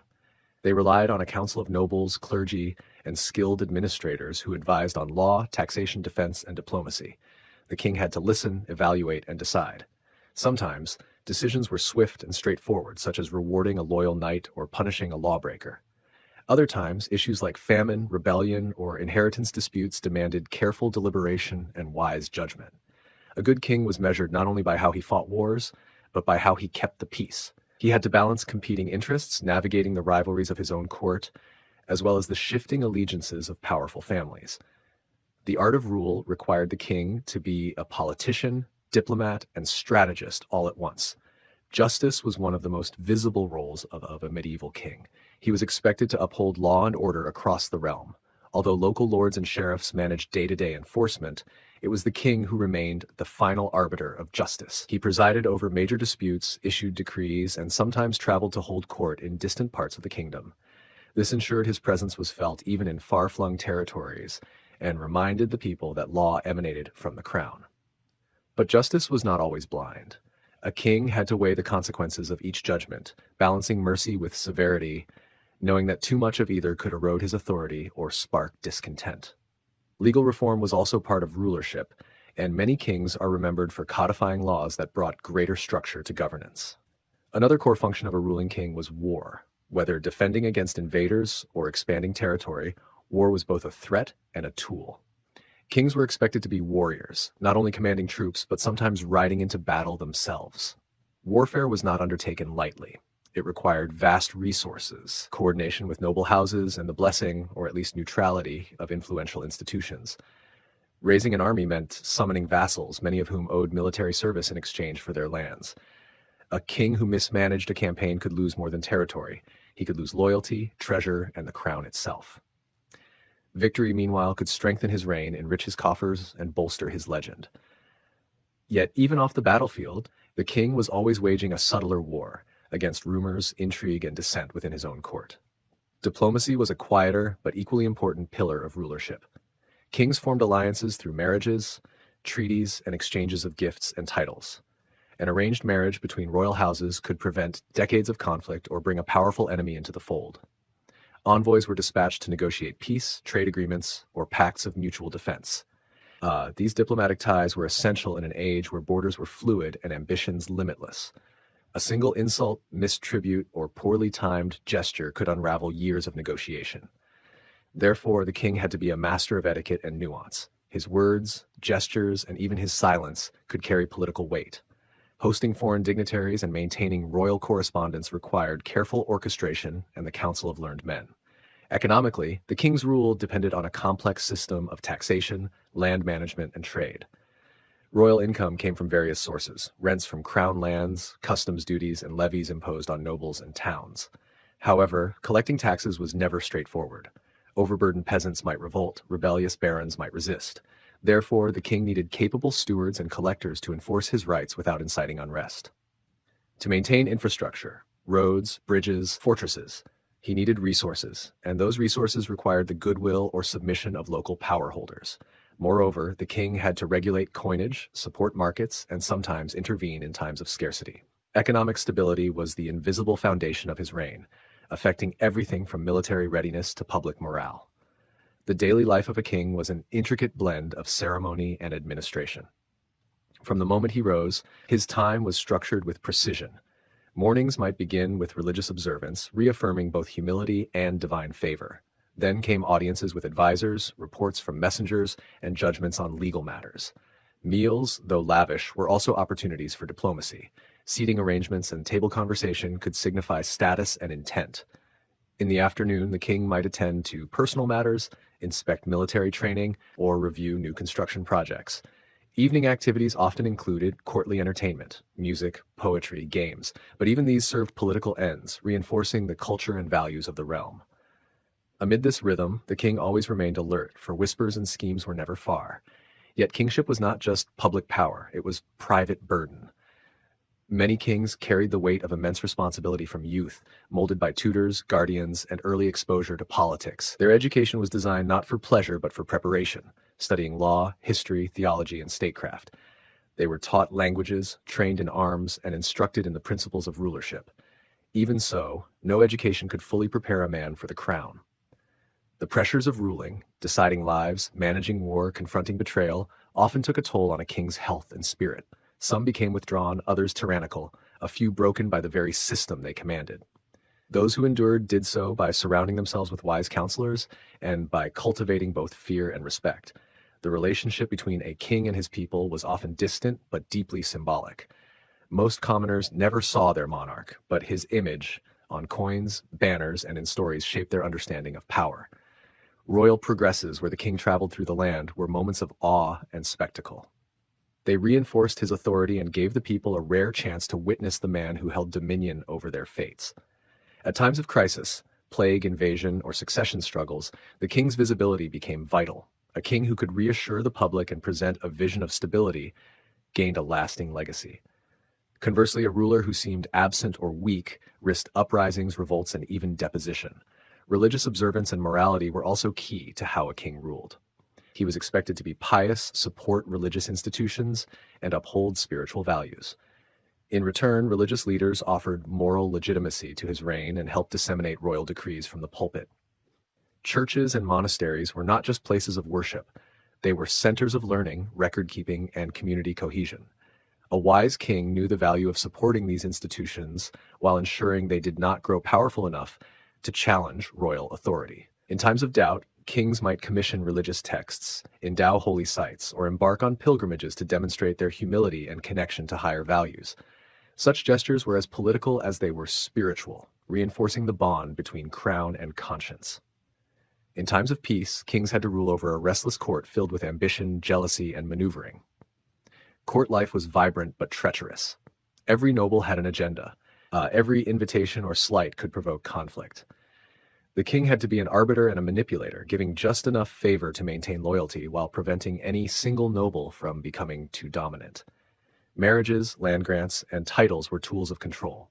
Feasts and tournaments offered not only leisure but also opportunities to observe, test, and reward those beneath the crown. Through such rituals, the king maintained order within the elite while reinforcing the hierarchy that kept the kingdom intact. Succession was one of the most delicate aspects of a king's rule. Without a clear heir, kingdoms could descend into civil war. Therefore, ensuring a legitimate successor, usually a son or close relative, was paramount. But even with an heir, dangers loomed. Power-hungry factions, foreign meddling, or disputed claims could plunge the realm into uncertainty. A wise king began grooming his successor early, involving him in governance and ensuring the support of nobles and clergy alike. Ceremonies like co-coronations or public oaths of loyalty helped smooth transitions and reduce risk. Still, the death of a king remained a perilous moment, a test of how deeply his authority had been entrenched. Ultimately, a king ruled not just with authority, but with performance. His garments, palace, courtly behavior, and words all projected a message that he was ordained, capable, and unshakable. Yet behind the spectacle was a human being, often burdened by immense expectations and limitations. The most successful kings were those who understood this duality. They blended strength with wisdom, decisiveness with listening, and tradition with adaptation. They ruled not just by decree, but by presence. History remembers kings not only by their victories, but by the legacies they left, just laws, thriving cities, or unified realms. And in each, we see that ruling was not about dominating subjects, but about navigating a vast and shifting world with vision, courage, and care. Yet even with all the structures of governance in place, a king could never afford complacency. The very throne he sat upon was never entirely secure. History is filled with examples of monarchs who were overthrown by ambitious nobles, usurped by siblings, or betrayed by their closest allies. To rule was to constantly guard not only one's borders but also one's inner circle. Paranoia was not uncommon in royal courts. Kings often employed spies and informants, not just to uncover plots from foreign powers, but to monitor their own courtiers. In some courts, every whisper echoed louder than it should have. Every movement was measured and every word weighed. A smile at the wrong moment or a delayed bow could spark suspicion. Thus, kings often became skilled readers of human behavior, able to sense tension beneath pleasantries and act before trouble bloomed into rebellion. Even in peacetime, rebellions simmered. Local uprisings, driven by unjust taxation or harsh local lords, could escalate if left unchecked. A king who ignored such unrest risked not only losing territory but also appearing weak. It was therefore crucial for a monarch to stay informed. Royal messengers and scouts relayed news from across the realm, and kings often held councils to review updates on law enforcement, harvests, market health, and border activity. If needed, they dispatched envoys or garrisons to troubled regions, sometimes personally riding out to demonstrate authority. These acts were part of a broader strategy of rule, making sure the crown's presence was felt, even in places the king rarely visited. It wasn't enough to wear the crown. One had to ensure that everyone believed in its power. Another delicate balance a king had to maintain was between tradition and reform. While customs gave structure to society, a wise ruler knew when certain traditions had outlived their usefulness. Reform, however, was always dangerous. Too much change could anger the nobility or unsettle the peasantry. Too little and the kingdom might stagnate or fall behind rivals. When a king introduced reforms, whether legal, economic, or military, they were often gradual and carefully framed as improvements to long-standing systems, rather than radical shifts. Introducing a new tax system, for example, might be justified as a way to better serve justice or defend the kingdom. Adjusting inheritance laws might be promoted as ensuring family honor. The art of ruling included the ability to modernize without causing unrest, to lead without appearing to drag the realm forward unwillingly. The king's ability to communicate clearly, firmly, and persuasively was another cornerstone of his rule. Decrees, letters, speeches, and public appearances were all carefully crafted to carry authority. Often written by scribes and reviewed by advisors, these messages needed to reflect not just the king's will, but also the tone and values of the realm. A king who spoke harshly could inspire fear, but too much harshness bred resentment. A king who spoke gently might earn affection, but excessive softness could be seen as weakness. Thus, communication was a constant balancing act, shaped by timing, audience, and intention. Festivals, royal births, military victories, all these were opportunities to reaffirm the unity of the realm and the presence of the monarch's guiding hand. Royal patronage was also an important tool of rule. Kings were not just rulers of people, they were often patrons of culture, architecture, scholarship, and religion. Commissioning a cathedral, supporting a playwright, or funding a university could enhance the king's image and create a lasting legacy. These acts were more than gestures of goodwill. They were investments in the kingdom's identity. By supporting art, literature, and religious institutions, the king shaped how his reign would be remembered. He also reinforced a sense of shared culture among his subjects. These projects provided jobs, inspired loyalty, and ensured that the monarch's name would be spoken with respect for generations to come. A castle was not just a fortress. It was a monument to power and a signal of the crown's enduring reach. Even the natural world had to be governed. Kings were expected to oversee land use, hunting rights, and the management of natural resources. Royal forests were protected zones, and unauthorized hunting could be punished severely. This wasn't merely about preserving game, it was about asserting control over land and reinforcing the privilege of the crown. Kings often issued laws to regulate fishing, logging, and agriculture, especially during times of famine or environmental stress. These responsibilities highlight how a king's rule extended beyond people into the very landscape of the kingdom. To rule wisely, a king had to understand the rhythm of seasons, the movement of rivers, and the fertility of soil. Land was wealth, and its management was a direct reflection of royal competence. One of the most human elements of kingship was the burden of judgment in times of moral or ethical crisis. What did a king do when his nobles feuded violently? How did he act when a neighboring kingdom offered peace, but at the cost of a long-standing alliance? How did he respond when a beloved friend committed a treasonous act? These moments demanded more than political savvy, they required character. A truly great king was remembered not just for his victories, but for the strength of his choices in the face of impossible dilemmas.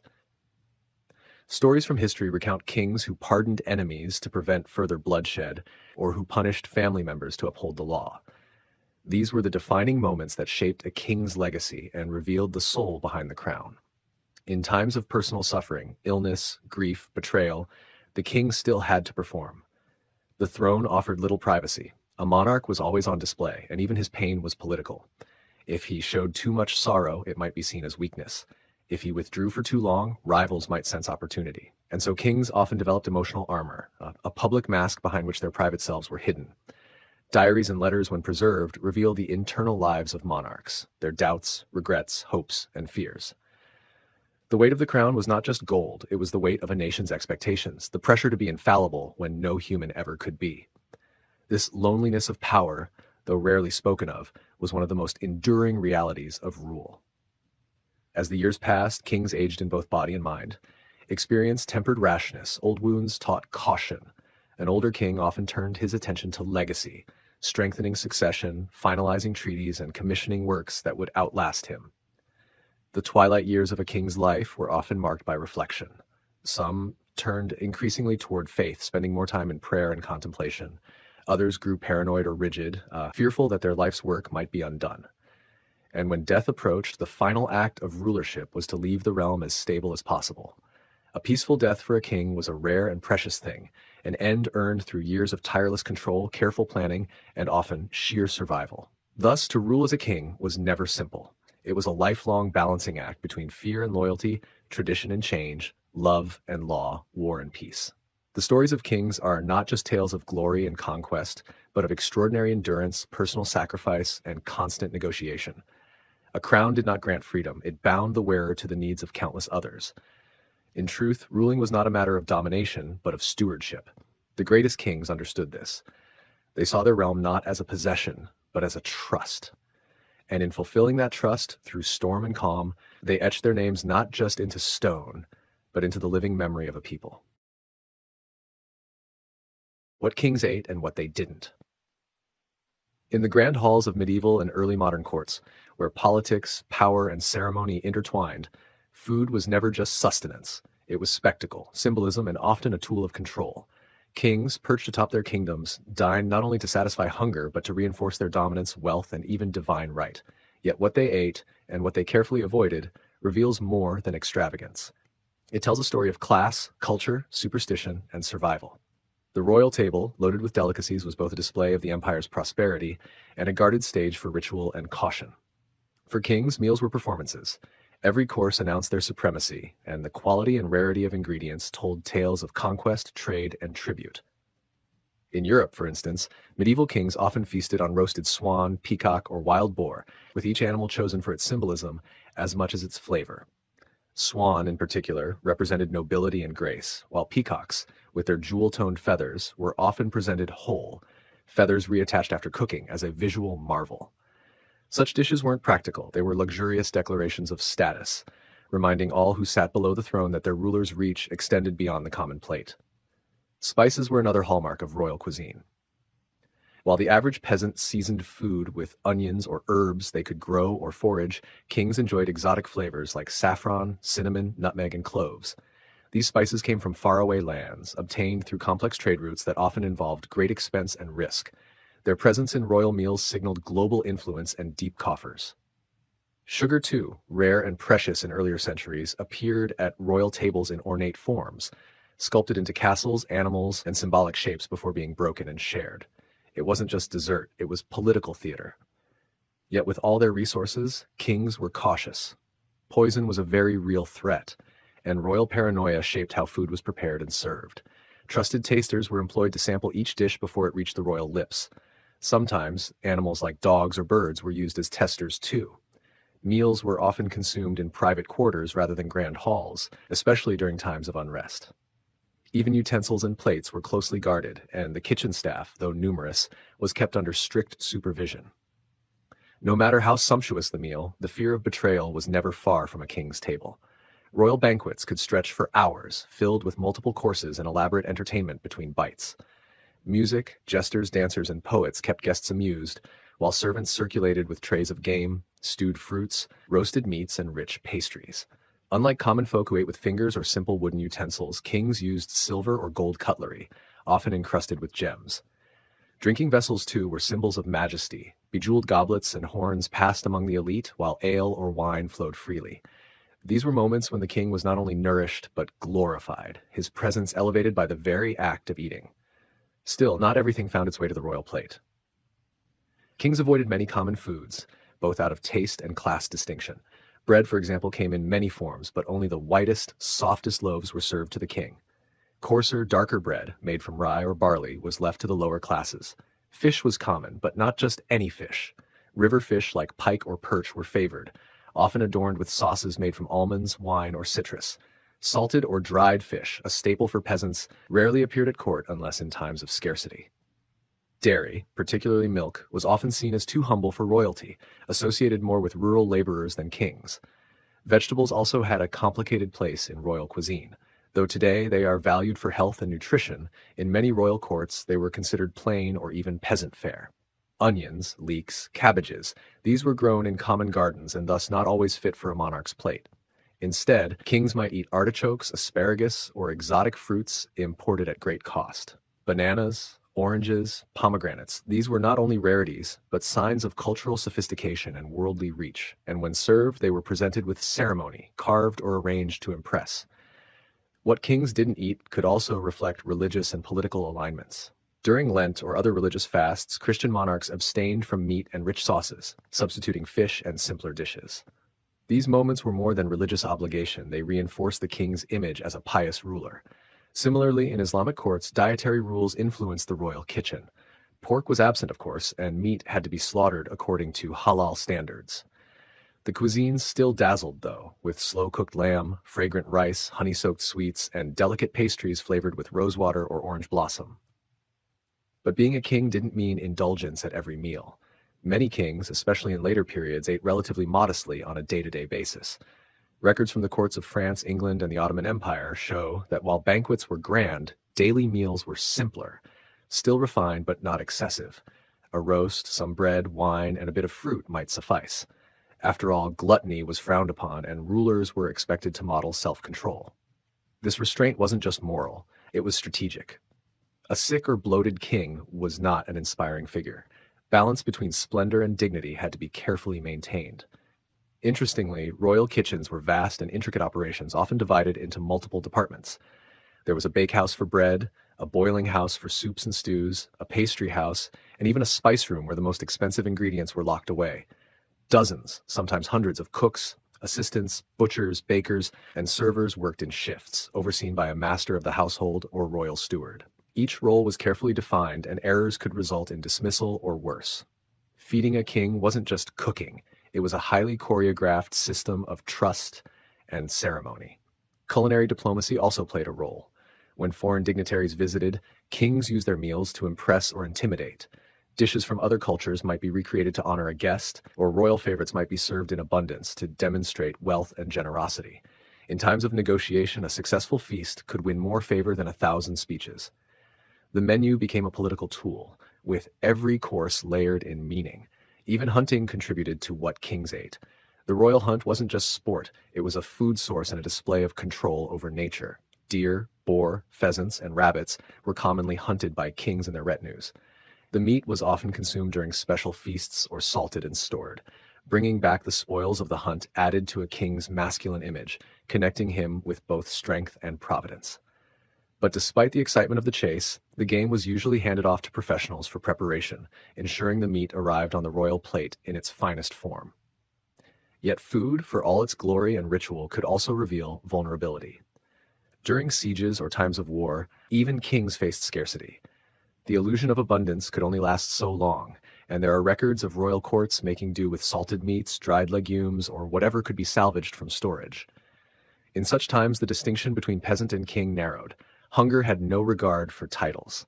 In the end, the story of what kings ate and what they didn't isn't just about food. It's about identity, performance, and survival. Meals were crafted with meaning, served with reverence, and remembered not for their flavor, but for their function.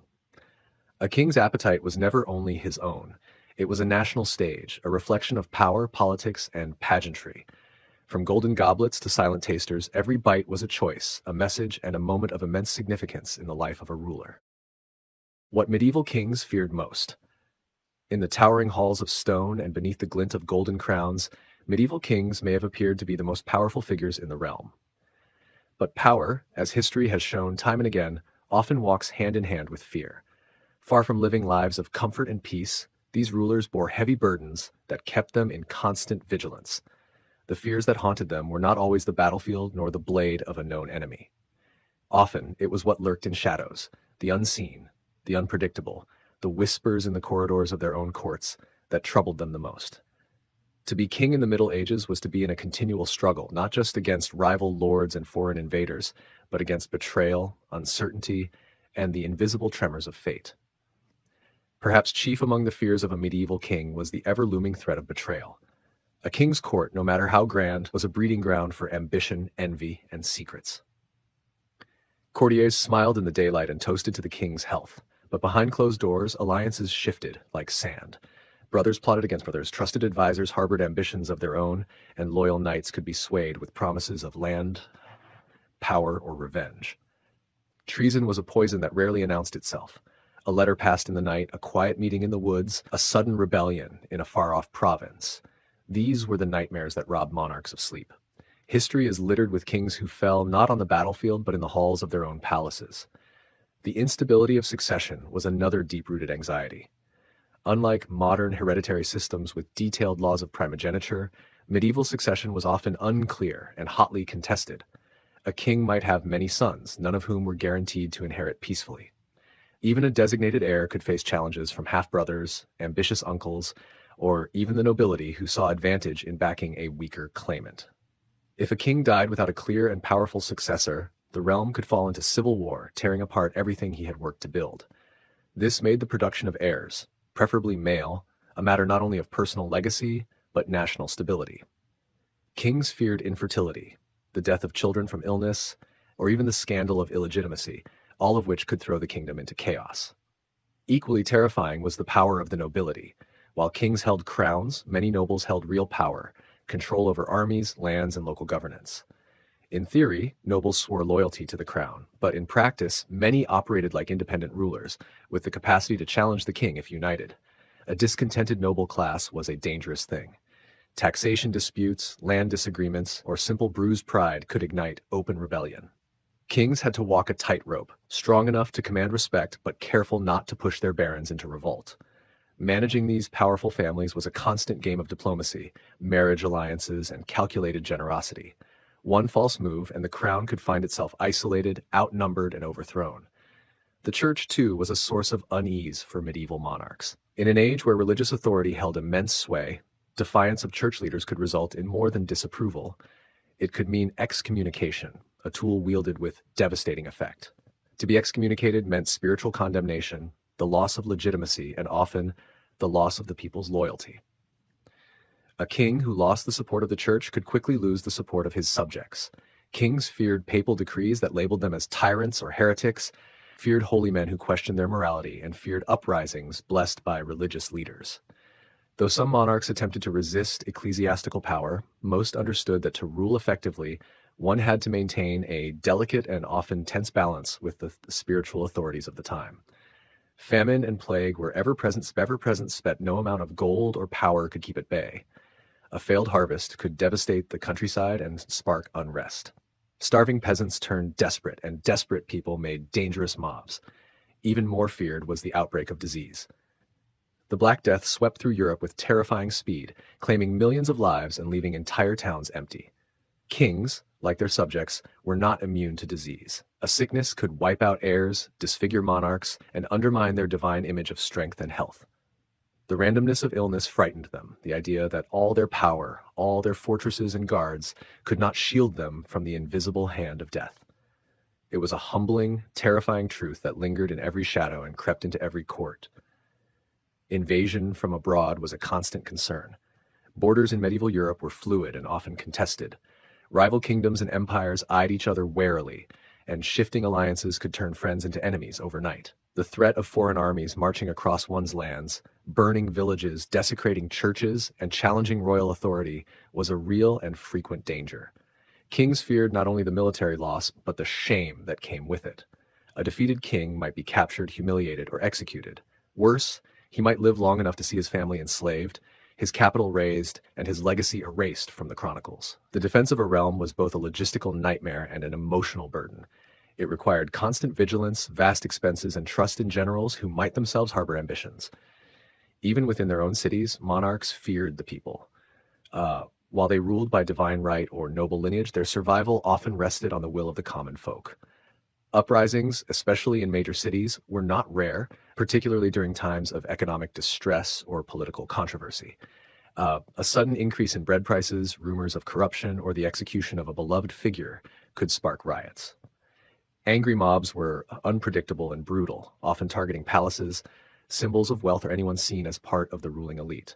Kings feared walking the streets without their guards, feared the pitchforks of peasants as much as the swords of knights. They knew that no throne, no matter how ancient, could stand forever if the people turned against it. The unpredictable forces of nature added yet another layer to a monarch's anxieties. Storms destroyed harvests, floods ruined towns, droughts withered crops, and all of it could be interpreted as divine punishment. People looked to the king as a mediator between heaven and earth. If disasters struck repeatedly, the blame could fall not on the weather, but on the king's shoulders. Was he sinful? Had he offended the divine? Was his rule cursed? These were not merely theological musings. They were public sentiments that could rapidly erode confidence in the crown. Kings, therefore, were deeply concerned with omens, eclipses, and prophetic dreams.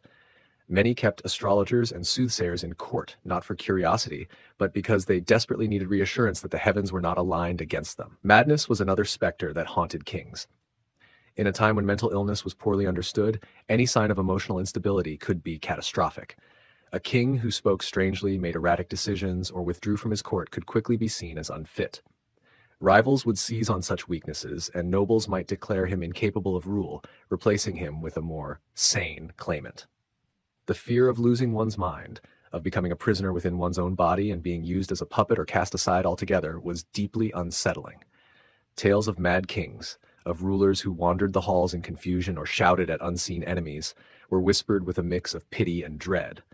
Monarchs guarded their public image closely, fearing that any misstep could be interpreted as a sign of internal decay. Personal failure was perhaps the most silent, yet powerful fear. Despite all outward strength and control, many kings were burdened with self-doubt. Did they live up to the legacy of their ancestors? Would they be remembered with respect or shame? Did they protect their people or merely preserve their own power? In the solitude of their chambers, away from courtly display, these questions gnawed at them. Chroniclers would shape how history remembered them, and kings knew that the sword of judgment was often wielded by the pen. They feared not only losing their thrones in life, but being disgraced in the annals of time. Kings also dreaded the fragility of alliances. Medieval diplomacy was a delicate and often temporary thing.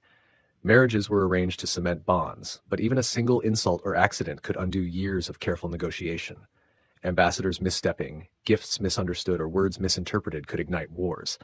Trust was rare, and every smile at the banquet might conceal a dagger beneath the table.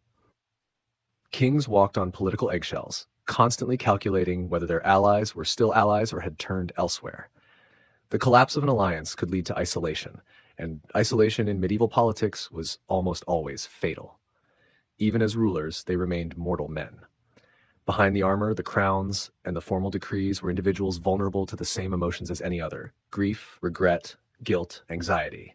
They mourned lost children, feared for their wives, and questioned their decisions. In war, they sent men to their deaths, and that weight lingered. In judgment, they condemned traitors and criminals, and even when justice demanded it, the faces of the condemned haunted their dreams. The pressure of rule, the constant need to appear unshakable, exacted a toll. Some turned cold, others paranoid, and some simply broke beneath the weight. In essence, what medieval kings feared most was losing control of their lands, their legacy, their minds, or their very sense of identity. In a world filled with unpredictable dangers, both seen and unseen, they were forced to maintain an image of divine authority while privately battling deeply human fears.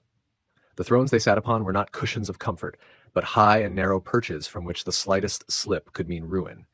And so they ruled, not from places of total power, but from the edges of fear. Fear of the traitor's knife, the assassin's poison, the failed harvest, the angry mob, the rival kingdom, the condemning priest, the unhealed wound.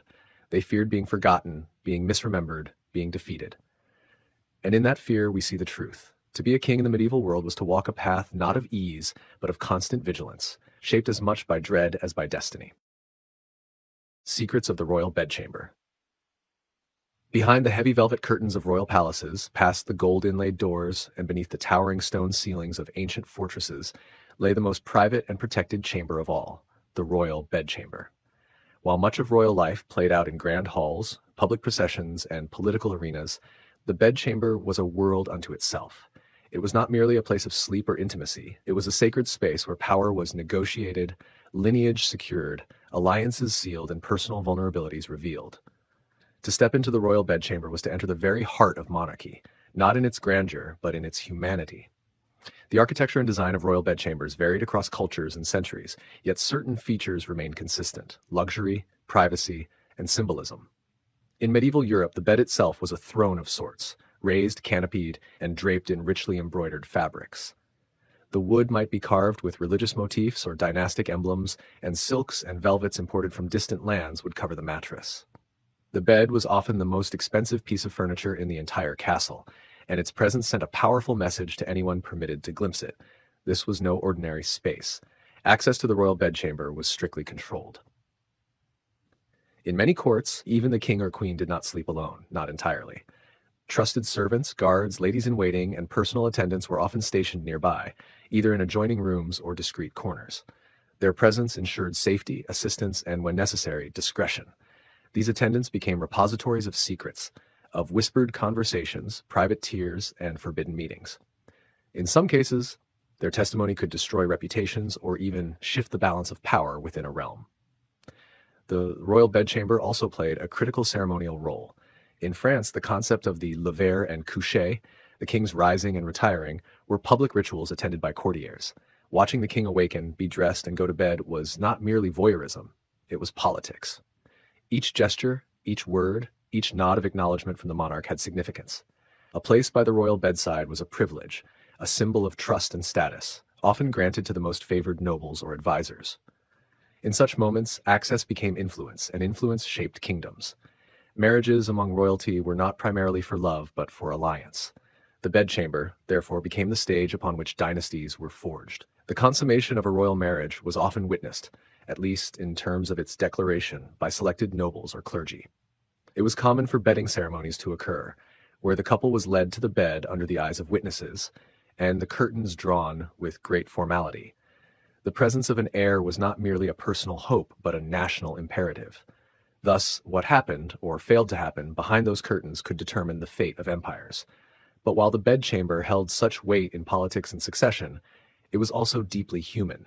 Monarchs, for all their power, were still vulnerable to the same sleepless nights, private griefs, and moments of longing as anyone else. Letters written in the stillness of royal bedrooms reveal loneliness, desire, illness, and the aching burdens of rule. Some kings, weary from war or court intrigue, found solace in the soft candlelight of their chambers. Queens, too, often retreated to their private quarters, seeking moments of peace away from the expectations and constant scrutiny of the court. These private chambers were also sites of immense pressure. For queens particularly, the inability to produce a male heir could mean disgrace, political marginalization, or annulment. Behind the gilded doors, women often faced cycles of pregnancy, childbirth, and loss, with only a handful of trusted attendants to confide in. The expectation of fertility, paired with the constant rumors and gossip of court life, turned the bedchamber into both sanctuary and prison. Yet amid these pressures, the royal bedchamber was not always a place of isolation. For some monarchs, it was a hub of intimacy, not just romantic or sexual, but social. Close confidants, lovers, and childhood friends might be granted access to these sacred spaces, offering companionship and counsel far from the rigid formality of the court. These relationships could be the most genuine in a royal's life, formed not from political need, but from mutual trust. Within those four walls, true laughter, vulnerability, and even affection might thrive. In certain courts, the bedchamber was also the scene of intrigue. Spies, assassins, and rivals understood that to reach the monarch's body was to touch the very core of power. Thus, layers of security surrounded the royal quarters, guards outside, hidden doors, escape passages, and loyal servants sworn to secrecy. There are tales of would-be killers caught beneath beds or hiding behind curtains. Others speak of daring escapes through trapdoors, when kings fled in night cloaks to avoid capture or assassination. The bedchamber was not only a refuge, it was also a battlefield. Materially, the bedchamber reflected the state of the kingdom. During prosperous times, these rooms glittered with gold-threaded tapestries, rare perfumes, and ivory carvings. In times of hardship, they became simpler, still elegant, but less ostentatious. Monarchs often brought with them tokens of their realm, a tapestry woven with the history of their lineage, or a relic believed to protect the household. These objects were not merely decorative. They were infused with meaning, part of the personal mythology that rulers cultivated to justify and sustain their reign. In the Islamic world, royal bedchambers were deeply influenced by the principles of modesty, decorum, and sacred privacy. The haram, or private quarters, were often divided into intricate sections to maintain boundaries and protect dignity. These quarters were designed with beauty and serenity in mind. Intricate latticework, flowing fountains, soft carpets, and calligraphy adorning the walls with verses of wisdom and peace. Servants and attendants within these spaces were chosen with utmost care, ensuring trust and respect were preserved. Even in the opulence of palaces like Alhambra or Topkapi, the spirit of seclusion and reflection infused the royal chambers with a kind of quiet sanctity. In Eastern cultures as well, such as in the imperial courts of China and Japan, the royal bedchamber carried weight beyond imagination. In the Forbidden City, access to the emperor's private quarters was a matter of state protocol. Every movement, every servant, every item placed in that space followed detailed regulations. Even the position of the bed, the materials of the linen, and the incense burned in the room were prescribed by tradition and auspicious meaning. The emperor, seen as the son of heaven, occupied a bedchamber that symbolized celestial harmony, political order, and the continuation of the mandate of heaven.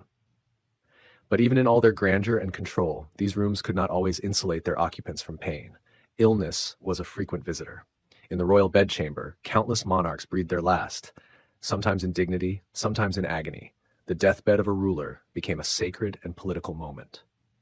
Succession was declared, last words recorded, and the torch of rule passed on. These final moments were etched into the annals of history, their echoes felt across lands and generations.